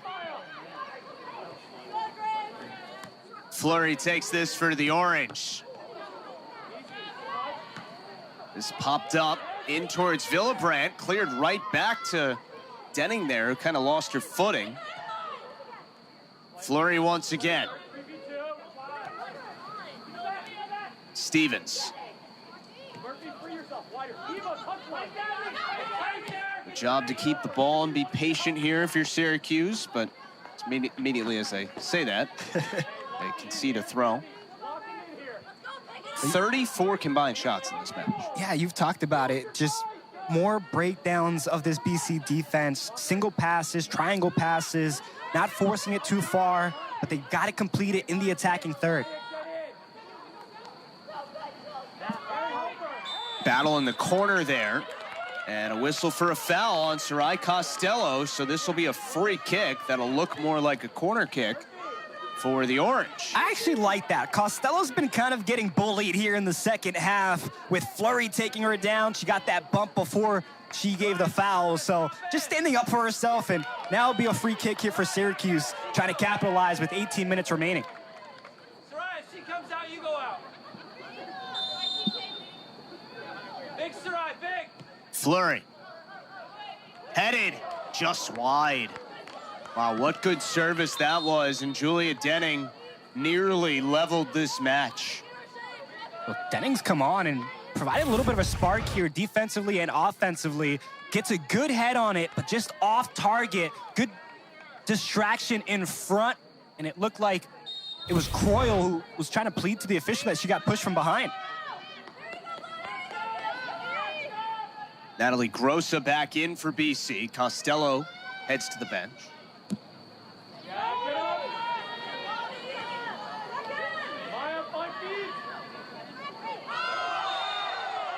Foul here going against Boston College as Syracuse is starting to feel a little bit of momentum. Good traveling crowd for the Orange tonight, and they're starting to make some noise as Syracuse hopes to finish off their season on a high note.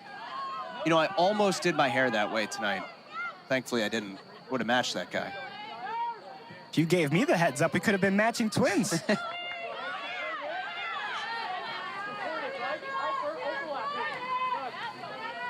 Could be a family by extension, right? Of course. Again, not to make too much of it, but 16 minutes left for your seniors. You know this might be the last 16 minutes you ever play of competitive soccer. Can't imagine trying to deal with those emotions late in the match like this. Well, especially for Syracuse, down 1-0, right? You know you got to get an opportunity. Here's Richards off the takeaway. Richards fires and scores! An exclamation point on a wonderful senior season for Richards.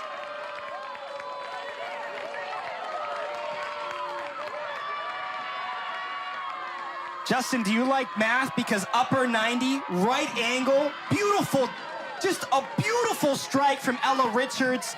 She's tried to get opportunities in the box. She's tried to turn and find shots. She's been able to facilitate more here today, but capitalizing off this turnover, Syracuse thought there was going to be a foul called, so they stopped running. It opens up this space for Richards, and boom, off the crossbar and in. Beautiful goal, and Boston College with the 2-goal lead now. Can't do it any better than that. You asked, do I like math? Not really. But I do like symmetry.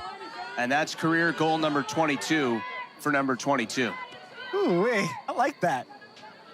4th goal of the year for Richards. And you talked about her taking kind of not a step back in her role, but a different role here this season and not scoring all the goals. I remember her freshman year. She had 3 braces her freshman year. Came on to Boston College in the spotlight and has since opened up her teammates, found opportunities for Stryzik, Ava Lung, and now gets rewarded here in what could potentially be her final home game. Bella Douglas gets the assist there, her 3rd of the season. It's the right way that you just brought that up, right? She had 8 goals as a freshman, and the last couple years, it felt like if BC was going to score, it had to be Ella Richards. This year, she's had so much support. She's facilitated so well, career high 5 assists, but now a 4th goal to go with it. And the senior out of Chicago has the 22nd goal of her career. And now obviously the climb becomes significantly more uphill for Syracuse. You think back about 15 minutes ago, they thought they were going to have a penalty kick to tie the match. And now you look up and you're down 2 with 14 minutes left. Kind of feels like that Miami game where they were in it for majority of the match and then just a spurt. Koval tests her luck, but that's too high. But a spurt of offense from the opponents. They're able to capitalize on the shots on goal, while Syracuse has not been able to find the back of the net on really good opportunities inside the 18.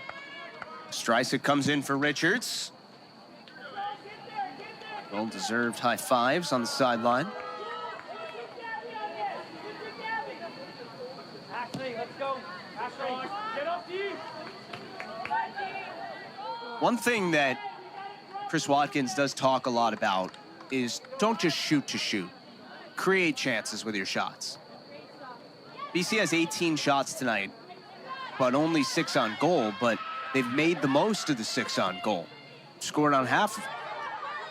It's that old saying, quality over quantity. Cross comes to the middle. It's dangerous, but Syracuse was able to at least get that ball away from trouble as Stryzik was bearing down on Vanderbosch. Yeah, Stryzik and Peltier looked like they had a good opportunity, but just couldn't get that jump timed enough. But going back to that BC offense, right? It gives you more opportunities. It's not just not one player looking for the back of the net. Maybe if that first jumper misses, you have a secondary player on the back door. Here comes Stryzik. This will be a corner kick for BC. Already 3 goals tonight for the Eagles. They're still pushing to add to it. You love that defense from Syracuse, not giving up, not giving BC anything easy here with 13 minutes remaining. They're fighting to the last minute. 7th time this year BC has scored at least 3 times in a match. Obviously, they scored 3 here on Sunday against Miami, and they've done it again tonight. Douglas tried to step forward to it. Throw coming for the Orange. Such a different offense under Chris Watkins, and you can see it for this Boston College team this season and even in just their results. Some of those losses as well. Picked up a goal against UMass in a 2-1 loss. Not a lot of shutout losses this year for Boston College. Training staff's going to have to come on here and check on Anna Croyle, who's obviously leading. Gabby, Delaney, well done. Come on. Find the ball. 3 of the 4 goals in this match came in the first half. Syracuse got a goal in the second minute, but as Chris Watkins said to us, when you give up a goal that quickly, it gives you a lot of time to respond to it. And BC has not responded once, not responded twice. They've responded with 3 of their own and now have that 2-goal edge with 12:04 to go. How fitting is it that you get a couple of transfers to pick up a goal, and then so far right now, the last goal is from a senior who's been here. So you get that new addition feel, but you also get that veteran presence that has been here. As you talked about, dealing with the lows and now finding their ways to the highs. And, you know, Richards, she's been part of this Boston College team where coming in, she probably saw that Boston College team make it to the NCAA tournament back in 2018. And then a couple of down years, but to find this success this season, I think she's got to feel really good about where this program is heading. Does that count as a costume, or is that just a Halloween-themed T-shirt? I guess you can call yourself a pumpkin if you're wearing a pumpkin shirt. Ashley Roberts comes in here for BC, and Syracuse brings Sierra Collins back in the match. Found out that you're a big fan of pumpkin. Yeah, I found out that you're a big fan of pumpkin. Yeah, it's very true. But only desserts, not any of this pumpkin soup stuff. No, we're on the same page with that one. Lowenberg on the move forward. Drops it back. The touch from Corder, eventually lost it though. And sent away by Murphy. Sierra Collins started the match for the 3rd time this year for Syracuse. Spent 3 seasons at Mississippi State, never appeared in a match. And now in her senior season, originally from Louisville, Kentucky. Helped them to a victory against St. Bonaventure, had a career high 31 minutes against Mercyhurst. Again, it goes back to finding a home where you're appreciated, or you can find an opportunity to expand your game, and after not playing for a couple of years, now to get the opportunity. Yellow card shown to Boston College for the 2nd time tonight. I think that was Goldthwaite who was booked. It is kind of interesting that some of these new entrants to Division I think are going to benefit Syracuse when it comes to scheduling going forward, especially now that the ACC has schools in Texas and California. You do have to travel even more than you used to in conference play, so the ability to play a team like Lemoyne, that's now Division I, pretty close to you. Mercyhurst, not that far. If you're going to travel, that's something that can be good for the Orange going forward. Well, especially if it prepares you for what you're going to face in the ACC, whether it's formation-wise, tactically, you've got to be ready when you get to conference play. And we talked about it, Syracuse with a very impressive non-conference schedule where they went 6-1-1. Ava Lung got a touch to it. Syracuse trying to create something off the second ball. Grant tried to cross. It's off Streisik. And a corner coming for the Orange. This will be the 4th of the match. They average 4.3 per game coming in. Subs here, Vita Nyhin and Anna Croyle come in. Good to see Croyle right back out there. And McNeil comes in for Long on the Boston College side. Service from Fleury is a little too close to Vibke Villebrandt. Followed up, though. Shot blocked. Another chance for Nyhin, who just came in. That's kept in play, though, by Roberts for BC. Orange win the ball back quickly. Thought Nyhin just took a little too much time on the run-up. Shot from the outside. Just misses for Grant. Kylan Grant had only taken 1 shot all year before the last 7 seconds when she took 2. Yeah, she has been a defensive powerhouse for this Syracuse team, and we've seen it here today. A lot of block shots, has done a really good job on the tackles. That time just a couple of inches away from maybe finding a goal, but good idea from the outside, especially with BC still trying to regroup after that sequence. Look at that. 10 more shots tonight than the Orange average. Teams have combined for 39 so far. 12 on goal, and 4 have ended up in the back of the net. I got a costume for you, Notre Dame. We're one off the 40 you predicted. I like that. You know? Wisbeck gets it ahead for Julia Denning. Working hard, Denning sends it to the middle. That is tipped off BC, and it will be another corner for Syracuse. You know, when you just talk with coaches, it's always so insightful. And as Nikki Thrasher-Adams pointed out to us, if people don't watch every match, you don't really know what's going on. Now, why do I make that point?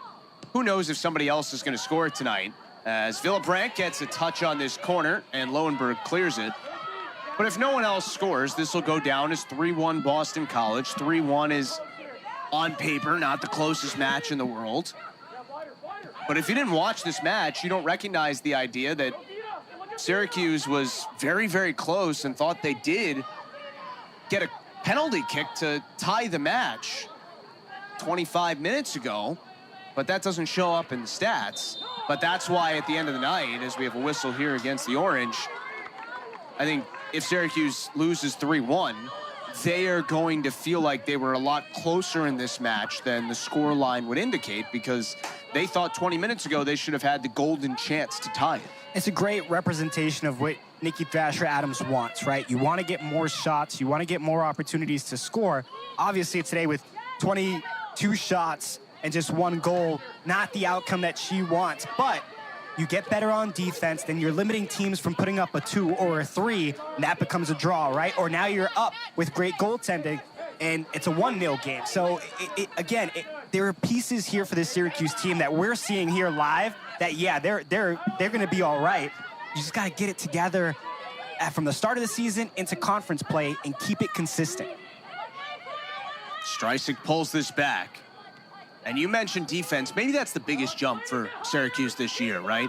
They have scored more goals than last year. It was 0.89 a season ago, 1.18 this year coming into tonight. But they are giving up more than a full goal less than last year on average. Last season it was 2.67, which, if you're being candid, is completely unsustainable. This year it's 1.59. Again, it goes to great goalkeeping and great defense in front, and you get those pieces. Nikki Thrasher-Adams likes to go into the transfer portal, doesn't shy away from it. She has good recruiting classes coming in. We talked about the youth of her team. So when you have that opportunity to add to what you have and continue to build, and you can see here what we're talking about, it continues to get better. And that's what you want to see in a coaching staff. That's what you want to see in a culture of a team.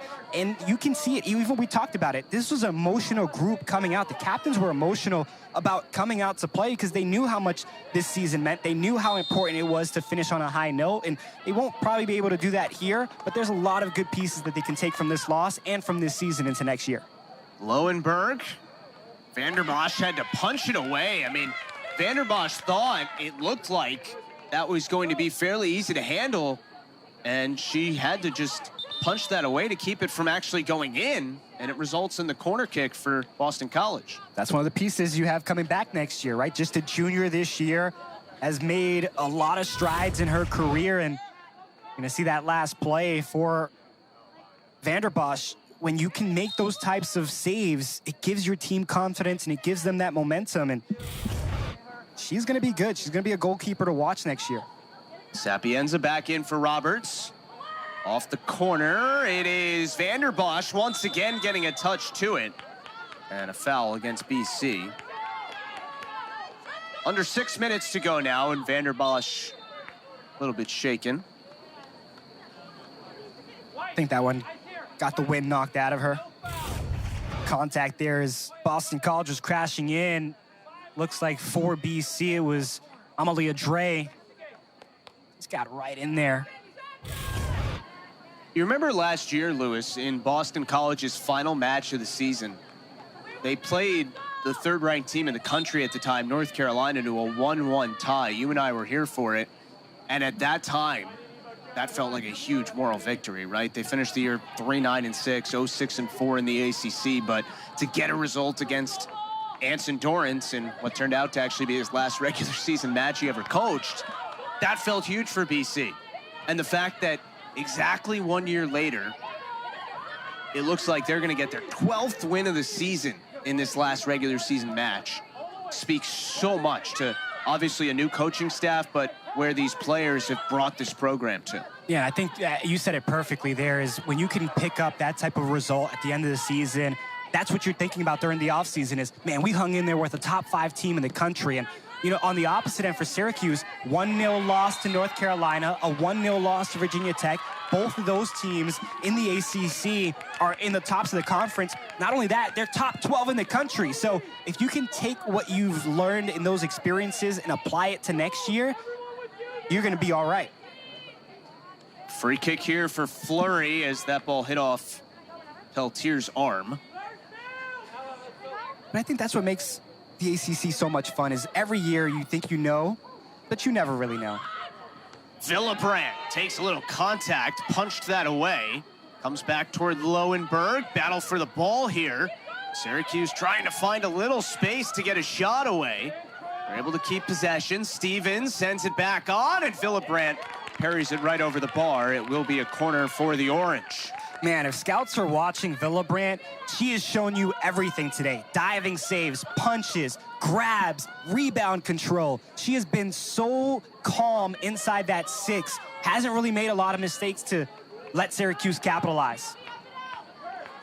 Fleury once again. 7th corner for the Orange. Villebrandt got a punch to it. Didn't come outside the 6. Couple bodies go down. It hits off of Lowenberg, and she clears it away from trouble. So a couple of scrambles there. And now another player down for Syracuse will bring the training staff on.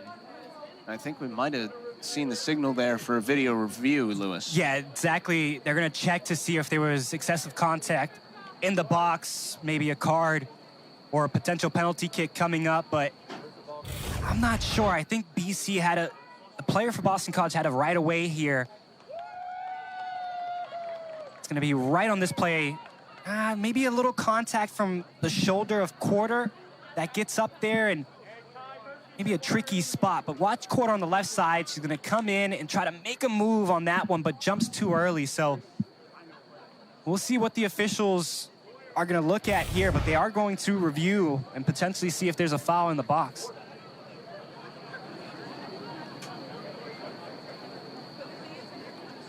Well, still time for things to change, but if you haven't been with us all night, here's how we got to this 3-1 score line. Aaron Fleury got things started very quickly for Syracuse. Goal in the 2nd minute made it 1-0. Boston College got the next 2 in the first half and the only goal so far in the second half, Lewis. And maybe the biggest moment in the game was this. Originally called a penalty kick for Syracuse and then waved off. Yeah, Georgina Clark just keeps that arm extended, and the official went to the monitor, decided it wasn't a penalty kick, and then Ella Richards does what Ella Richards has done her entire career at Boston College.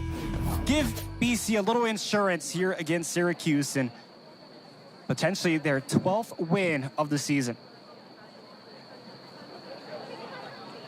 Now, we've seen crazy things across college soccer. Miami scored 2 goals in 3 minutes against Syracuse in the second half last game. So Syracuse might be thinking to themselves, hey, if we get an opportunity here, we're down 1 goal with still 4 minutes left, could potentially try to find the equalizer. But again, it all relies on the decision here on the monitor. Remember, the call on the field was no penalty kick, so it would have to be clear and indisputable to overturn.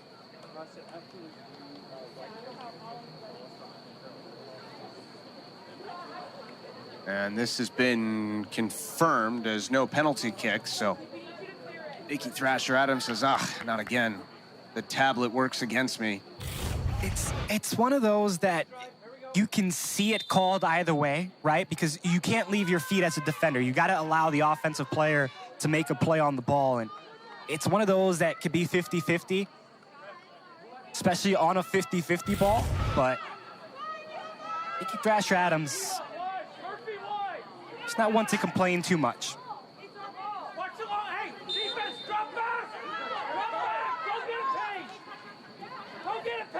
If Boston College sees this through and wins the match, they'll finish the year 9-2-1 at home. Always so important to secure points on your home pitch, and BC has been able to do that in ACC play with a tie against then 13th ranked Notre Dame, a win against Virginia Tech, a win against Miami, and they hope a win tonight against Syracuse. Julia Denning. Time running low here on the visitors. Stevens plays it to the middle. And that's easy for Villabrandt off the shot from Vita Nyhin, sophomore from Ontario. She and her sister Letta, both sophomores for this Orange team.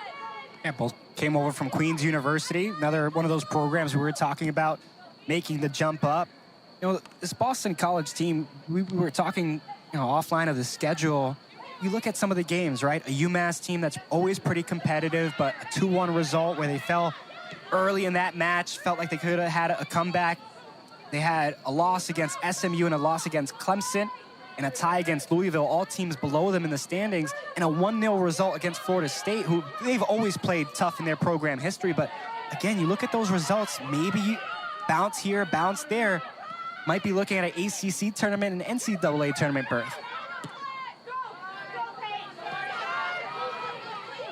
Peltier in the foot race with Murphy. Played back to Vanderbosch, 2:10 to go. It's a good point you make. I mean, the margins are obviously so slim in this sport. And if you flip one result, maybe two, even if it was a loss to a tie, it could certainly change things, as BC's gonna bring a couple of seniors and a grad student into the match for the final 2 minutes. Ava Long in her one and only year here after transferring from Harvard. Ella Richards, who scored a goal a couple minutes ago in her final match here at Boston College. And Sarai Costello, who wears that captain's armband, 71 appearances in her career at BC, senior out of Canton, Mass, are on the pitch to see through a 12th win of this season.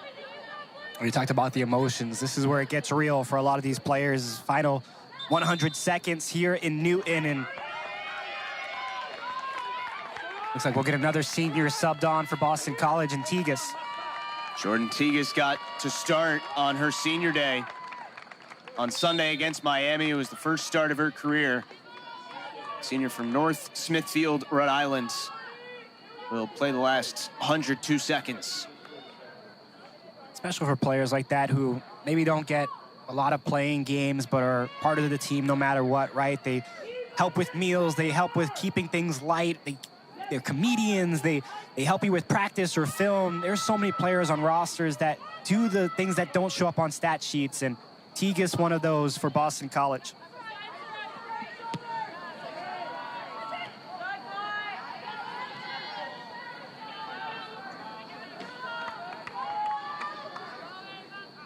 Just over a minute remaining here in Newton.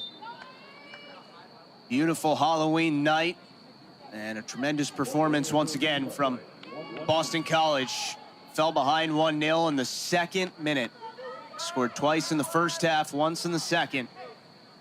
And they're going to move to 12-5-2, and maybe more impressively 4-4-2 in the best women's soccer conference in the country. Yeah, if you're a fan of Boston College soccer, you've got to be happy with what Chris Watkins is doing here in his first year, and what should or hopefully be many for Eagles fans to see this program grow. We talked about the success. It's a team that's made it to 9 Sweet 16s, 8 Elite 8s. And, a lot of people thought that Boston College would struggle in soccer moving to the ACC, but they've held their own since joining the ACC back in 2005. And we'll see how this program continues to grow. And for Syracuse, you can see they've got some really good pieces coming back next year, and I don't think they'll be on the basement for the ACC for very long. The clock runs out. 3-1 is the final. Boston College defeats Syracuse. It's a 12th win of the season for BC. Their best record since 2000.